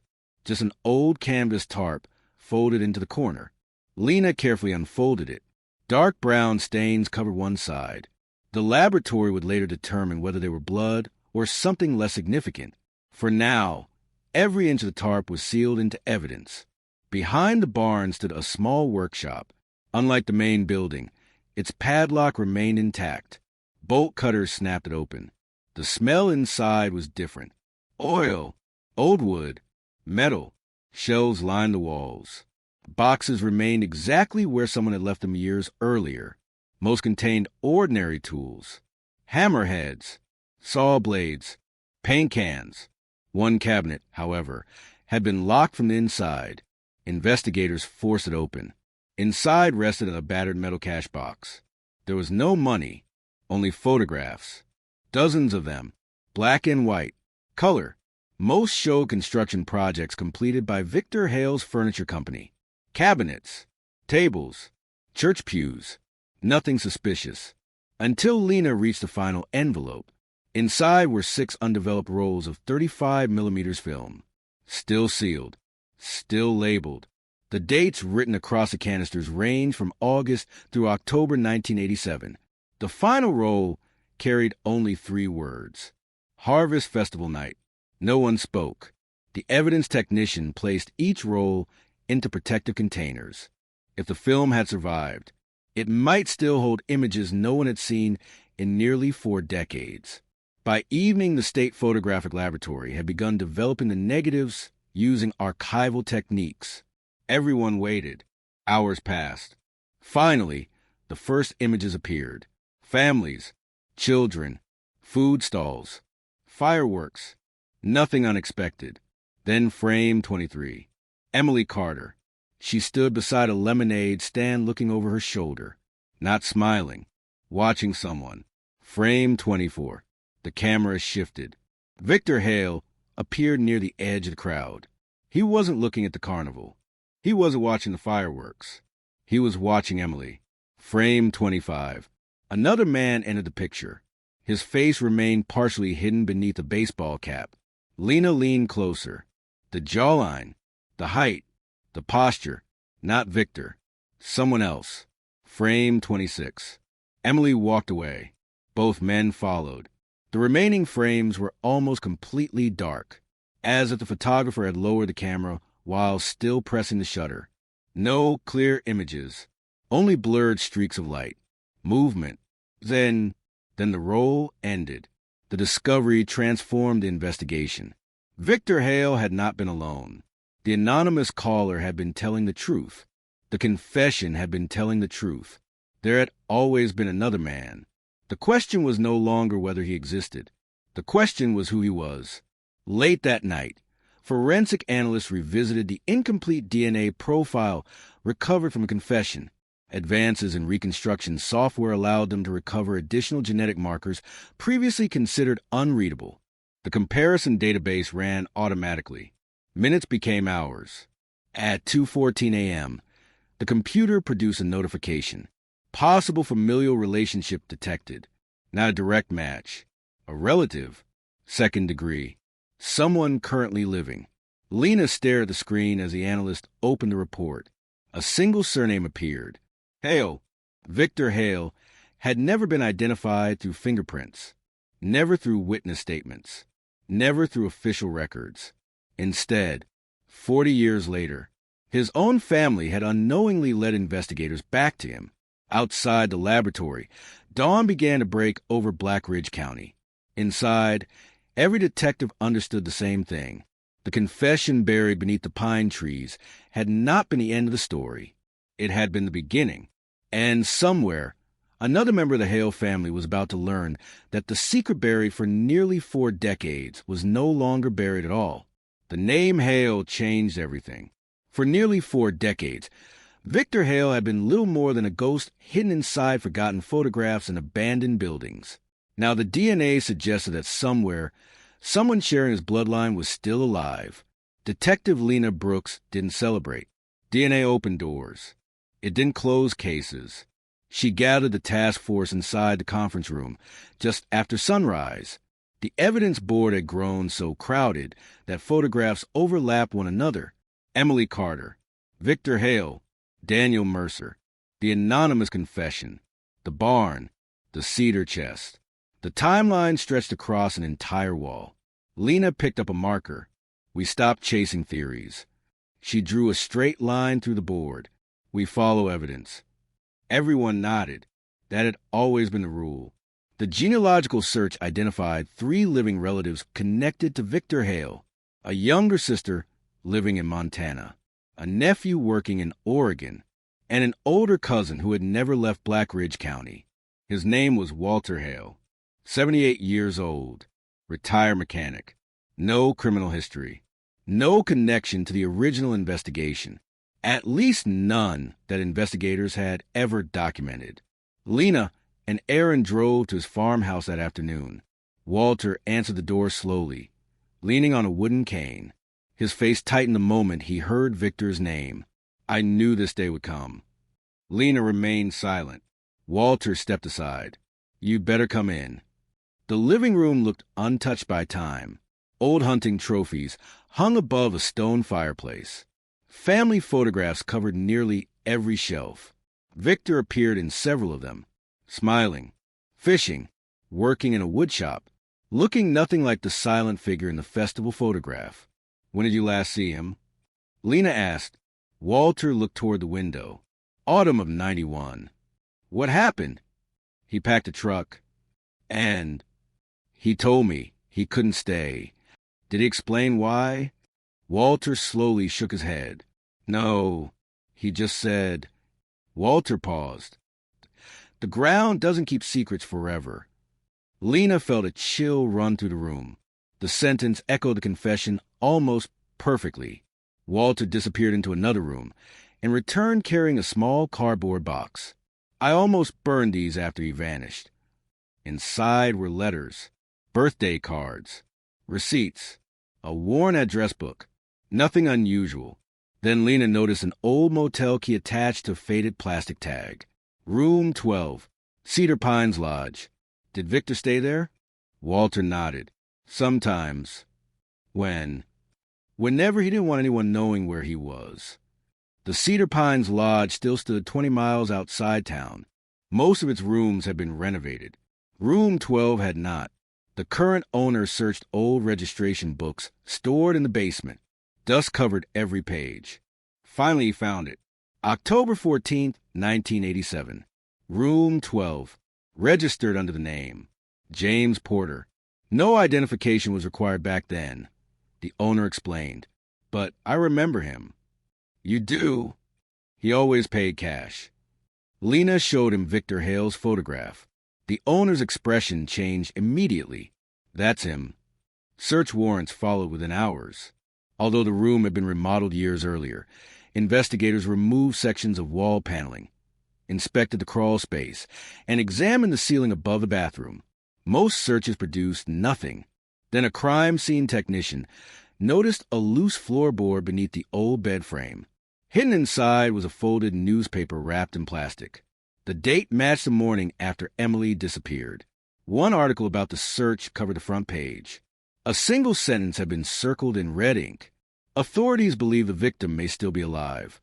Written beneath it, in shaky handwriting, were 4 words. She almost was. The room fell silent. No one spoke for several seconds. The note didn't prove murder, but it proved something equally disturbing. Whoever hid it knew exactly what had happened after Emily vanished.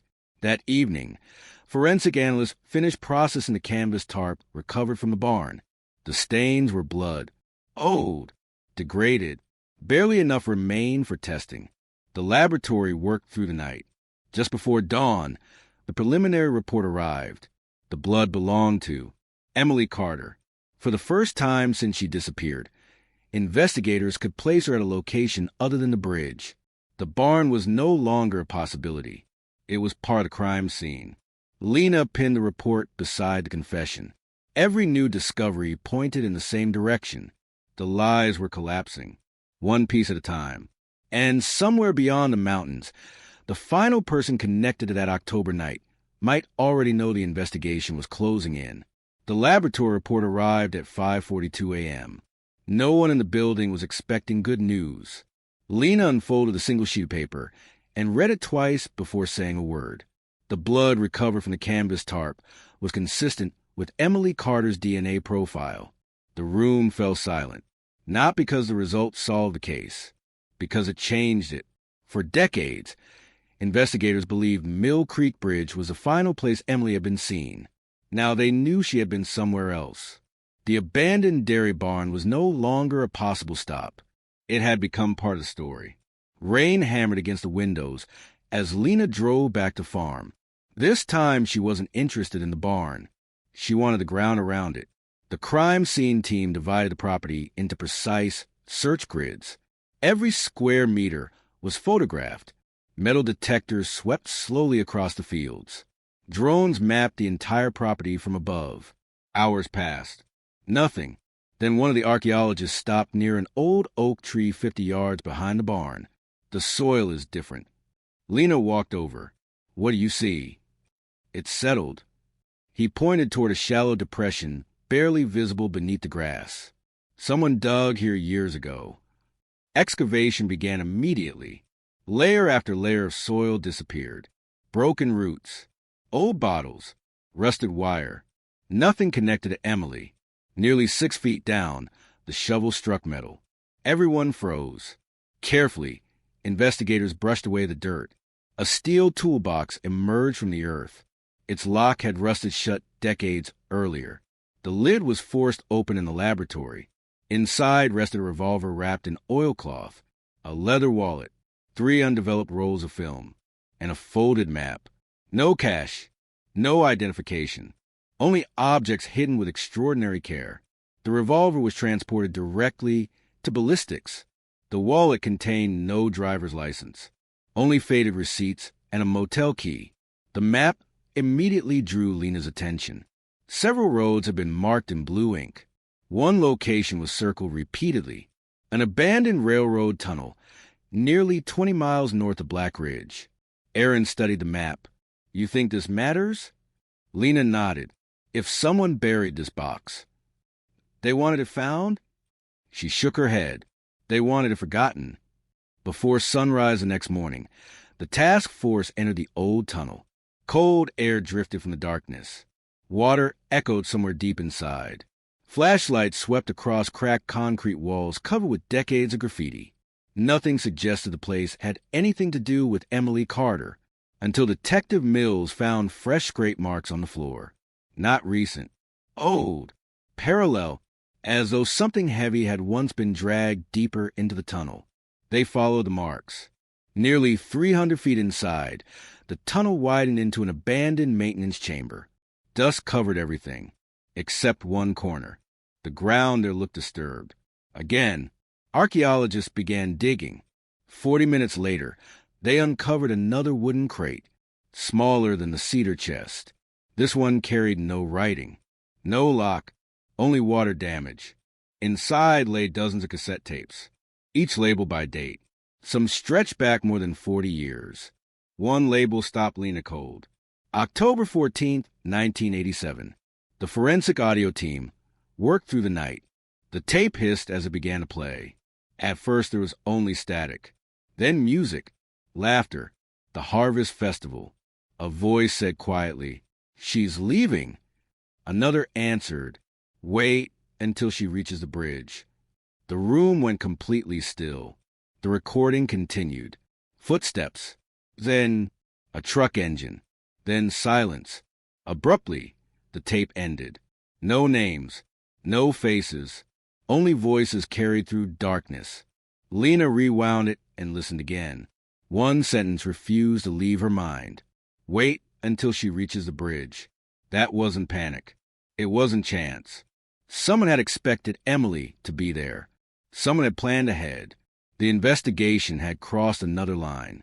What had once looked like a disappearance was becoming something far more deliberate. And somewhere, beyond every clue uncovered so far, another truth was still waiting in the shadows. One that had remained hidden for nearly 4 decades, quietly surviving where memory had failed. The audio recording changed the rhythm of the investigation. Until that moment, detectives had been trying to reconstruct the tragedy. Now, they were confronting the possibility of a plan. The voices on the cassette were calm, measured. There was no panic, no confusion, only patience. She's leaving. Wait until she reaches the bridge. Lena listened again, and again. Each replay revealed another tiny detail. Rain striking metal, a truck idling nearby, a church bell in the distance, then something almost impossible to hear. A dog barking. 3 times. The forensic audio engineer isolated the sound. It isn't random. What do you mean? Lena asked. The dog is responding to something. Like what? A vehicle. He enhanced the low frequencies. Seconds later, another engine emerged beneath the static. Not one truck. 2. The anonymous caller had been telling the truth. Investigators returned to the county archives. Old veterinary records, animal control reports, newspaper advertisements, anything involving dogs near Mill Creek during October 1987. Most people thought the search was pointless. Lena disagreed. Small sounds often led to large discoveries. By late afternoon, an old deputy remembered a farm less than a mile from the bridge, the Lawson place. They had dogs, 3 shepherds. What happened to the farm? It was sold years ago. The current owner allowed detectives to search the property. The original farmhouse had been demolished, but the old kennel still stood behind a line of oak trees. An elderly woman named Margaret Lawson greeted the investigators. She had been living there the night Emily disappeared. When Lena played the enhanced audio, Margaret closed her eyes. I remember that barking. You do? My dogs never barked at cars. What did they bark at? People walking. Lena exchanged a glance with Aaron. How many? Margaret hesitated. I only saw shadows. Were they together? No, they were chasing someone. The statement matched the recording. Someone had been on foot near the bridge. Emily, or someone following her. Margaret disappeared into a back room and returned carrying an old biscuit tin. I kept these. Inside were photographs taken by her late husband. Most showed livestock, fields, harvest equipment. Then one image caught Lena's attention. The date, written on the back, read, October 14th, 1987. The picture showed the road leading toward Mill Creek. Rain blurred most of the frame. In the distance, 2 pickup trucks, one blue, one dark green, parked less than 100 yards apart. The photograph wasn't clear enough to identify drivers, but it confirmed something investigators had suspected for days. 2 vehicles had been waiting that night, not one. Back at headquarters, forensic analysts developed the remaining film recovered from the buried toolbox. Most frames were damaged beyond recovery. Then one negative produced a surprisingly sharp image. The interior of the abandoned dairy barn, taken at night, a lantern hanging from a beam, a pickup parked inside, and standing beside it, Victor Hale. He wasn't alone. Another man faced away from the camera. Broad shoulders, dark jacket, cowboy hat. His face remained hidden. Lena enlarged the image repeatedly. Nothing. No reflection. No profile. Only a wrist visible beneath the jacket sleeve. On that wrist, a distinctive watch. Large, square, with a cracked crystal. Aaron leaned closer. I've seen that watch. Where? I don't know, but I've seen it. Hours later, while reviewing evidence from the abandoned farmhouse, Aaron suddenly stood up. The workshop. He hurried to the evidence shelves. Among dozens of photographs from Victor Hale's woodworking shop was one overlooked image. A dusty workbench. Old tools. Coffee cup. Pinned to the wall above the bench was another photograph. Barely visible. The same square watch appeared on the wrist of a man shaking Victor's hand. The face was still hidden, but the watch was unmistakable. The same crack. The same metal band. The same distinctive shape. Whoever wore it had known Victor and had been inside the workshop long before Emily disappeared. Near midnight, Lena returned to the evidence board. She removed several photographs and rearranged the timeline. The bridge, the barn, the workshop, the tunnel, the buried confession. Every path intersected around Victor Hale.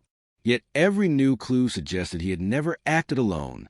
She stared at the hidden face in the barn photograph. For almost 4 decades, someone had remained just outside the frame, invisible, unnamed, protected by silence. But silence was running out, because every forgotten photograph, every damaged tape, every buried object was slowly revealing the shape of a conspiracy that had survived an entire generation. And somewhere, an old man wearing a cracked square watch had no idea that the smallest detail in a faded photograph was about to bring investigators to his door. The knock came just after sunrise. Walter Hale had been awake for hours, sitting on the front porch with a cup of coffee that had long since gone cold. He watched Detective Lena Brooks and Aaron Mills step out of their vehicle without surprise. "I figured you'd be back," Walter said quietly. Lena held up the enlarged photograph from Victor's workshop. "We need to know who this is." Walter stared at the image for several seconds. His weathered face tightened.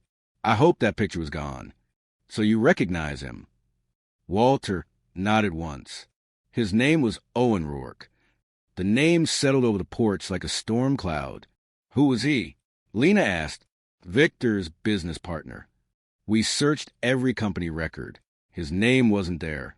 Walter gave a bitter smile. "Because he wasn't a legal partner. He supplied cash. Victor supplied the work. And after 1987, Walter looked toward the tree line. Owen disappeared." "Disappeared?" "Packed everything he owned and left before Christmas. No goodbye.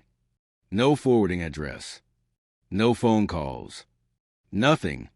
By afternoon, investigators uncovered dozens of old financial records linking Victor Hale to cash deposits that had never been reported. Each deposit was small, just enough to avoid attention. But together they painted the picture of a business that had survived on money from somewhere else. One receipt caught Lena's attention. A payment made to an abandoned storage facility on the edge of Black Ridge. The rental agreement had expired in 1992. No one had opened the unit since. The storage building stood silent beneath a gray sky. Rows of rusted steel doors stretched into the distance. The manager searched through dusty ledgers before stopping at one page. Unit 47. He handed Lena the old key. It was never cleaned out. The lock resisted before finally snapping open. A stale smell drifted into the hallway. The flashlight beam swept across the room. Old furniture, woodworking tools, broken crates. Nothing remarkable. Then Aaron noticed a large canvas sheet covering something against the back wall. Together they pulled it away. A dark green pickup truck emerged beneath decades of dust. The same model seen in the restored festival photographs. The license plate had been removed. The tires were flat. Spiderweb stretched from mirror to mirror. It looked as though time itself had forgotten it. Crime scene technicians surrounded the vehicle. Every inch was photographed before a single door was opened. Inside, the dashboard remained intact.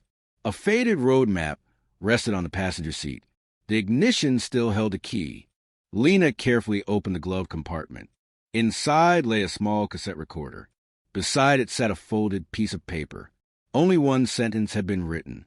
The truth was never buried, only delayed. Lena closed her eyes for a moment. Every place they searched led to another secret.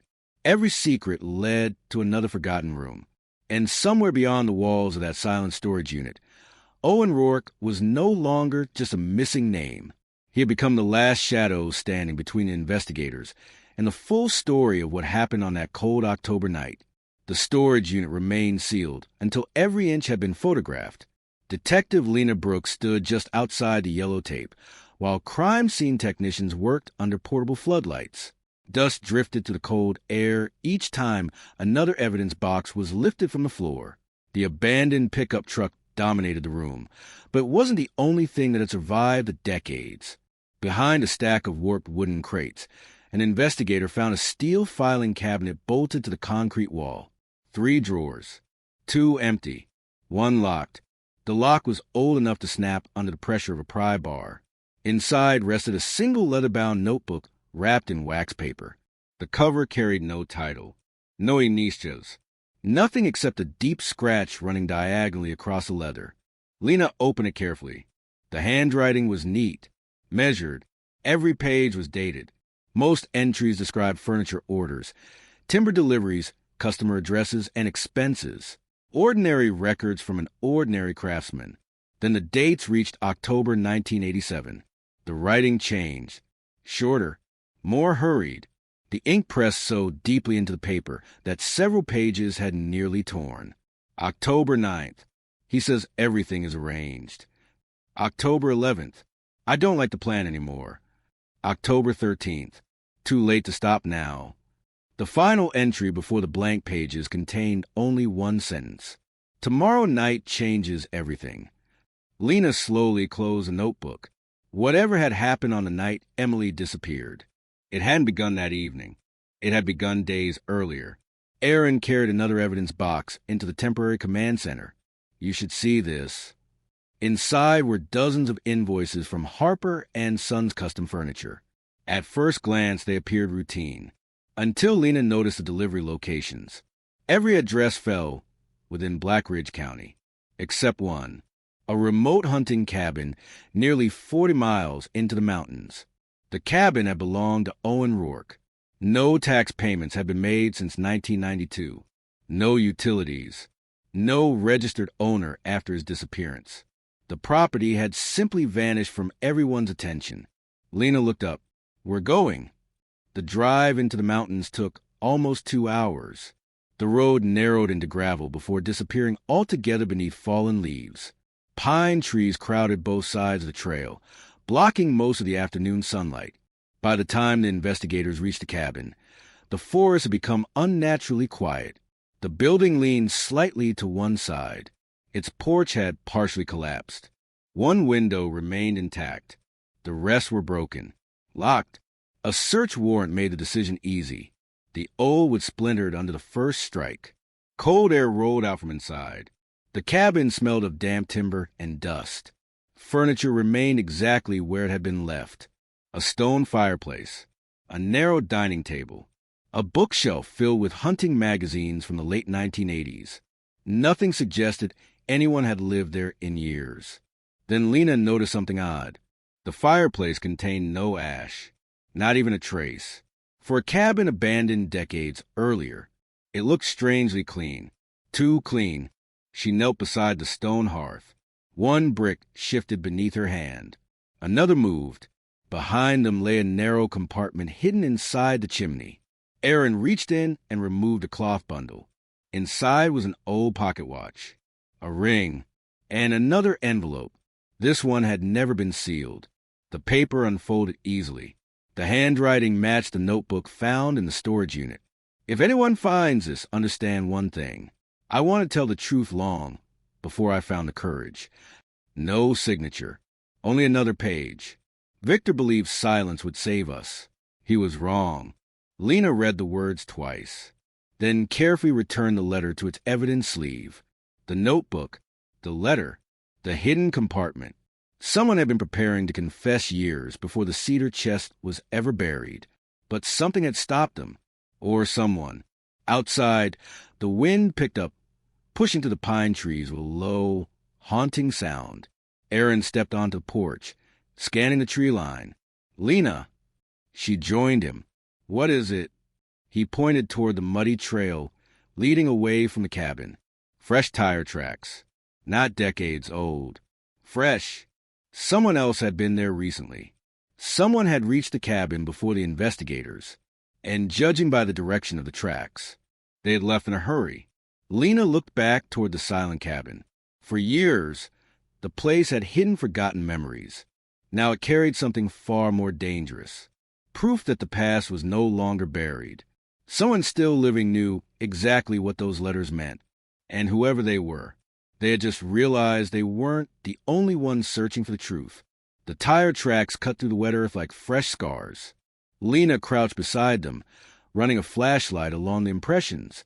The tread pattern was sharp, the edges still holding their shape despite the light rain. Whoever had driven away had done so only hours earlier. Photograph everything, she said. The forensic team measured every groove, every angle, every broken twig along the trail. One technician followed the tracks nearly a quarter mile before they disappeared onto an old logging road swallowed by dense pines.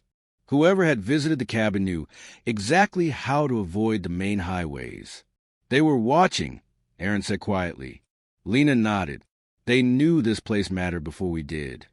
The cabin search continued well into the evening. Inside the bedroom, investigators discovered a loose floorboard beneath an iron bed frame. Hidden below, it was a small cloth pouch. Inside were dozens of newspaper clippings. Every article covered the same story. Emily Carter. The headline stretched across years. Local girls still missing. Search scaled back. Family holds vigil. Case grows cold. Someone had collected every article ever printed. Not casually. Methodically. The oldest clipping carried folded edges from being opened hundreds of times. Across one margin, someone had written in pencil, "If I had spoken sooner." No name. No explanation. Only regret. Back at headquarters, the evidence board was beginning to resemble a maze. Photographs connected by colored strings. Maps layered over aerial surveys. Handwritten notes pinned beside laboratory reports. Lena stepped back and studied everything in silence. For days, the investigation had focused on Victor Hale. But now another pattern was emerging. Every hidden letter, every anonymous message, every forgotten cache of evidence seemed designed for one purpose: not to protect the guilty, to guide someone toward the truth, slowly, carefully, as though the writer feared the truth would be destroyed if revealed all at once. Late that night, Daniel Mercer returned to the sheriff's office without calling ahead. He looked exhausted. I remembered something. Lena immediately led him into the interview room. What is it? I kept thinking about the festival. He rubbed his forehead. I wasn't walking to the parking lot. You weren't. I lied. Why? I was ashamed. Ashamed of what? I followed Emily. The room fell silent. How far? Almost to the bridge. Why didn't you tell anyone? I thought she'd be angry if she caught me. What happened? Daniel closed his eyes. I saw 2 trucks. Where? One near the bridge. The other farther down the road. Did you see Victor? I saw someone who looked like him. What happened next? I heard shouting. His voice grew quieter. Not screaming. Arguing. I got scared. So you left. Daniel nodded once. I ran.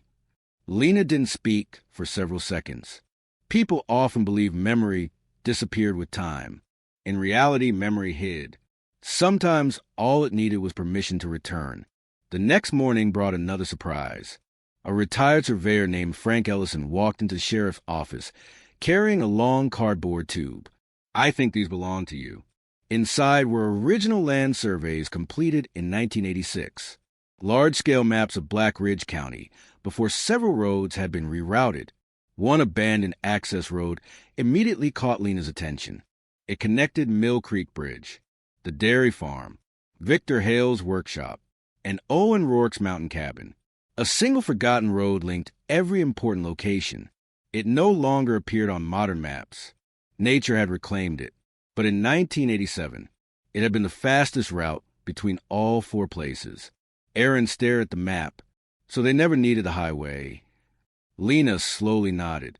They had another way. By afternoon, search teams entered the overgrown roadway. Branches scraped against their vehicles as they advanced. The trail narrowed until they continued on foot. Old tire ruts were barely visible beneath moss and fallen leaves. Half a mile in, they discovered something unexpected. A rusted chain stretched across the path. Nearby stood the remains of a small wooden gatehouse. Inside the collapsed structure lay scattered tools, broken glass, and a weathered logbook. Most pages had rotted away. One survived. The final readable entry was dated October 14th, 1987. The handwriting was hurried. 2 trucks through after dark. Driver said they had permission. No names. No signatures. Just a final note from someone who had unknowingly recorded the last known movement of 2 vehicles connected to the mystery. Lena closed the fragile book with extraordinary care. Another fragment. Another voice from the past. The truth wasn't arriving in dramatic revelations. It was assembling itself piece by piece, like shattered glass slowly fitting back together. As the sun disappeared behind the mountains, she looked down the forgotten road stretching into the trees. For nearly 40 years it had carried only silence. Now, one step at a time, it was beginning to tell its story. The forgotten road vanished beneath a tunnel of towering pines. For nearly 40 years, rain, snow, and drifting leaves had buried its edges until it looked less like a road and more like a scar fading into the forest. Every step released a scent of damp earth and old cedar. No engines, no birds, only the sound of boots pressing into soft ground. Lena Brooks walked at the front of the search team, her flashlight cutting narrow beams through the morning mist. The weathered gatehouse logbook rested inside an evidence bag slung over her shoulder. 2 trucks through after dark. Driver said they had permission. The sentence repeated in her mind. Permission from whom? The road had been privately maintained in 1987. Someone had expected those trucks. Someone had opened the gate without asking questions. A coincidence was becoming harder to believe. The trail curved sharply around a rocky hillside before ending at a wide clearing. Nature had reclaimed almost everything. Young trees grew through cracked concrete foundations. Rusted machinery lay half-buried beneath vines. Aaron looked around slowly. Lena unfolded the old survey map, a logging transfer yard. Nothing had operated there since the early 1990s. A collapsed loading platform leaned toward an empty rail bed where freight cars had once collected timber. Crime scene technicians spread across the clearing. Metal detectors swept methodically. Ground-penetrating radar traced invisible patterns beneath the soil. Hours passed. Nothing. Then one technician called out, "Detective." near the remains of the loading dock. Several old boards sounded hollow when tapped. The team removed them carefully. Beneath was not a tunnel, not a grave, just a narrow maintenance pit running beneath the platform. Inside rested dozens of wooden crates. Most had collapsed long ago. One remained sealed. Its faded shipping label had almost disappeared. Only a single word could still be read. Archives. The crate was open inside the temporary command tent. Dust rose into the air. Old payroll ledgers. Delivery manifests. Employee schedules. Boxes of forgotten paperwork from the logging company. Aaron sighed. Looks like someone's filing cabinet. Lena wasn't convinced. People rarely buried ordinary paperwork beneath a loading dock. She opened another bundle. This one contained visitors' sign-in sheets. Most names meant nothing. Drivers, inspectors, suppliers. Then she stopped. October 14th, 1987. 2 handwritten entries appeared less than 30 minutes apart. Victor Hale. A second signature followed beneath it. The handwriting was difficult to read. Only the first name remained clear. Owen. The surname had been smeared by water decades earlier. Lena looked toward Aaron. They were here. He nodded. Together. By late afternoon, forensic document specialists photographed every page. One analyst noticed something unusual. The ink used for the October entries reflected light differently from the rest of the book. It wasn't written with the same pen. Lena frowned. What does that tell us? Possibly nothing. The analyst adjusted the magnification. Or, he paused. Those names may have been added later. The room became silent. Someone had altered the visitor log, not to erase names, to include them. Why would anyone do that? To create an alibi? To leave a message? Or to mislead anyone who eventually found the records? As dusk settled over Black Ridge County, Lena walked alone along the abandoned rail line. Steel tracks disappeared into the trees before ending at a collapsed wooden bridge. She stopped. The silence felt familiar. Every location connected to the mystery carried the same strange weight, as though the land itself remembered something people had forgotten. A glint of metal caught her attention near the edge of the embankment. She climbed down carefully. Half buried beneath moss lay an old railroad lantern. Its glass was cracked, its handle rusted. Inside, folded tightly into the empty fuel chamber, was a strip of yellowed paper. Not a confession, not a map, only a single sentence. Some truths survive because nobody is looking in the right direction. No signature, no date, just another fragment left behind by someone who seemed determined to scatter pieces of a story across time. Lena folded the note and slipped it into an evidence sleeve. When she climbed back onto the abandoned track, the last light of day had vanished behind the mountains. The forest stretched endlessly ahead, quiet and unmoving. Somewhere beyond the darkness, the final answer still waited. Not buried, not lost, simply hidden, patient enough to outlive the people who believed it would never be found. Night settled over Black Ridge County like a heavy curtain. The command center remained awake. Maps covered every table. Coffee cups stood beside stacks of evidence folders. Monitors cycled through scanned photographs, handwritten notes, and faded newspaper clippings collected over weeks of investigation. Outside, generators hummed beneath portable floodlights, casting long shadows across the sheriff's parking lot. Detective Lena Brooks hadn't slept in nearly 30 hours. She stood alone before the evidence wall, tracing the path that connected every discovery. The bridge, the dairy barn, Victor Hale's workshop, the mountain cabin, the abandoned logging yard, the forgotten railroad line. Each location formed an imperfect circle around the center of Black Ridge County. Not random, deliberate, as if every secret had been placed just far enough apart that no single person would ever connect them. Until now, Aaron entered carrying another archive box recovered from the logging yard. This was hidden beneath the office floor. Lena opened it carefully. Inside were payroll envelopes tied together with brittle twine. Most contained ordinary wage slips, names, hours worked, tax deductions. Nothing unusual. Then one envelope felt heavier than the others. Inside was an old brass key attached to a faded metal tag. Stamped into the tag were 3 words: Locker 218 Depot. No depot around here has lockers anymore, Aaron said. Lena looked at the tag for a long moment, but one used to. The Black Ridge Railway Depot had closed in the late 1990s. The building still stood at the edge of town, converted into a local museum that opened only on weekends. Its elderly caretaker unlocked the front doors before sunrise. I haven't seen anyone ask about the lockers in 20 years, he admitted. The original baggage room remained almost untouched. Rows of rusted steel lockers lined one wall. Others had been removed entirely. Only one remained locked, number 218. The brass key turned with surprising ease. The latch clicked. The door opened slowly. Inside rested a weathered leather satchel covered in dust. Nothing else.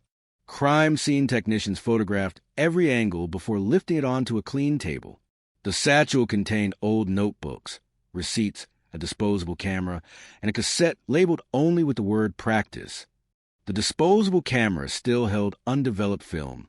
A miracle after so many years. The camera was rushed to the forensic imaging lab. Developing old film always carried risk. Several frames emerged completely blank. Others showed overexposed streaks of light. Then the final sequence appeared. Not the Harvest Festival. Not Mill Creek Bridge. A rehearsal. The town theater. Emily Carter stood on stage beneath bright lights, laughing with classmates during what appeared to be preparations for the autumn talent show. She looked relaxed, happy, completely unaware of the darkness waiting beyond those walls. Frame after frame captured ordinary moments. Students arranging chairs, teachers adjusting curtains, parents walking through the aisles. Then, in the background of one photograph, barely visible near an exit door, stood Victor Hale. He wasn't inside the theater. He was outside, watching through the glass.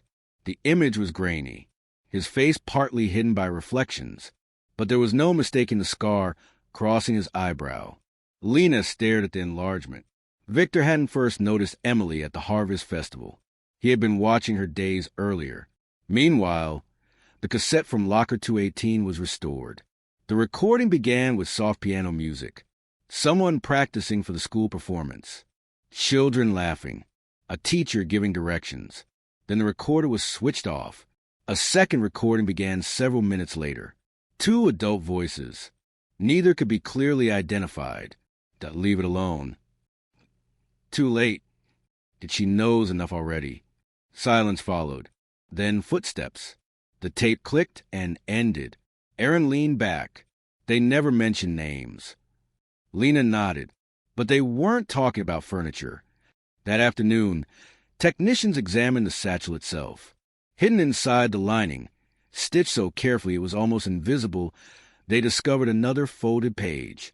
Unlike the confession, this paper had no dramatic language, only a list, dates, initials, vehicle descriptions. One entry matched October 14th.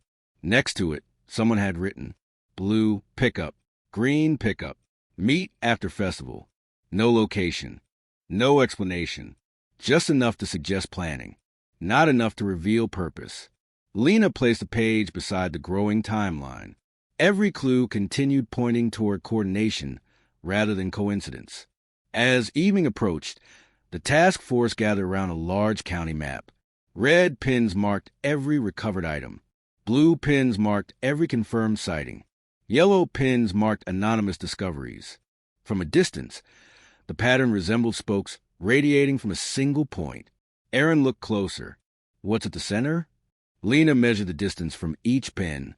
The midpoint fell just outside town, an overlooked patch of woodland bordering an abandoned quarry. No previous search records mentioned it. No witness statements referenced it. No evidence had ever been collected there, which made it interesting. Very interesting. If everything else forms a circle, Lena said quietly, then maybe we've been searching the edges while ignoring the center. The room fell silent. Outside, the first stars appeared over Black Ridge County. For decades, the mystery has scattered itself across forgotten roads, abandoned buildings, and fading memories. Now, every thread seemed to converge on one final place, a place that had escaped notice not because it was hidden, but because no one had ever thought to look there. The abandoned quarry lay beyond a dense stand of pine trees, where the old county road simply ended. No signs, no fences, no warning markers. Just a narrow trail disappearing into the forest, almost invisible beneath decades of fallen needles. Morning fog drifted between the trees, softening every outline until the landscape seemed suspended between memory and dream.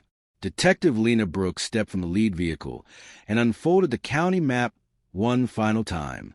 Every recovered clue pointed here. The bridge, the dairy barn, the logging yard, the mountain cabin, the forgotten rail depot. They formed a rough circle around this forgotten patch of woodland. Not because someone had wanted investigators to find it, because time had slowly uncovered every piece except the one at the center. The search began at first light. Surveyors established a grid extending across nearly 40 acres. Archaeologists moved slowly, examining subtle changes in elevation. Drone operators mapped the terrain from above, while ground-penetrating radar swept the clearing in overlapping passes. Hours slipped by. Nothing. The quarry walls echoed only with the sound of boots and distant machinery. Aaron removed his cap and wiped sweat from his forehead. Maybe this is another dead end. Lena didn't answer. She had learned that the quietest places often demanded the greatest patience. Then the radar technician raised a hand. "I've got something."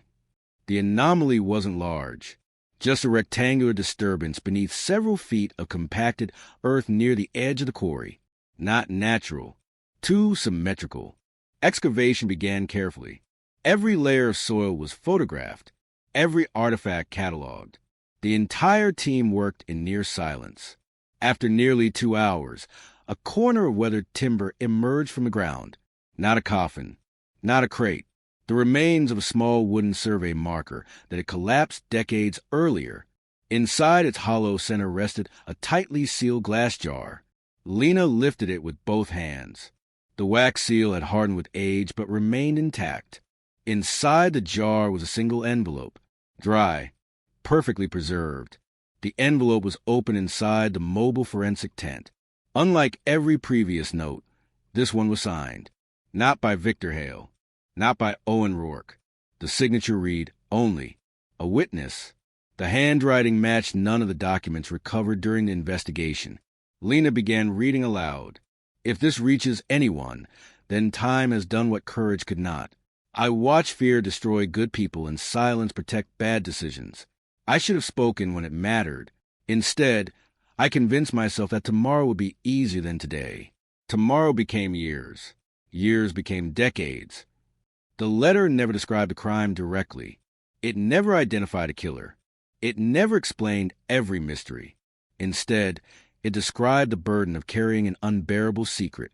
The final paragraph read, "No confession can restore what was lost. The truth cannot change the past.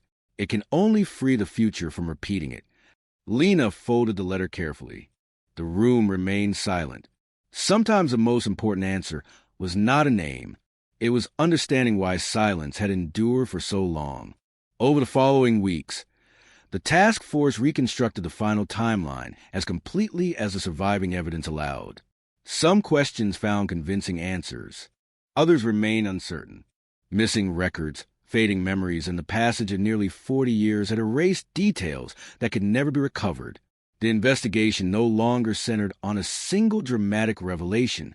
Instead, it became the story of ordinary choices, moments when people looked away, stayed quiet, or believed someone else would do the right thing. Black Ridge County slowly returned to its familiar rhythm. The television trucks disappeared. The temporary command center was dismantled. Evidence boxes were returned to climate-controlled storage. But the case itself was no longer defined by the word forgotten. It had become something else. Remembered, studied, acknowledged. On a quiet autumn evening, Lena walked once more to Mill Creek Bridge. The river flowed beneath the steel beams exactly as it had on the night everything changed. Children rode bicycles along the nearby trail. Cars crossed the bridge without slowing. Life had continued, just as it always does. She rested a hand on the cold railing and looked toward the water. Justice, she had learned, was not always a single moment. Sometimes it arrived in fragments. A faded photograph, a forgotten letter, a witness who finally found the strength to speak. A truth that survived because someone, somewhere, refused to let it disappear completely. The wind carried fallen leaves across the pavement. The last light of the day reflected on the slow-moving current. Behind her, Black Ridge County settled into another ordinary night. Ahead, the river continued its endless journey, carrying echoes of the past toward a horizon that never stopped moving. And though some mysteries would forever remain beyond certainty, the silence that had covered the valley for nearly 4 decades had finally been broken, not by one extraordinary discovery, but by countless small pieces of truth that together proved stronger than time itself. The end.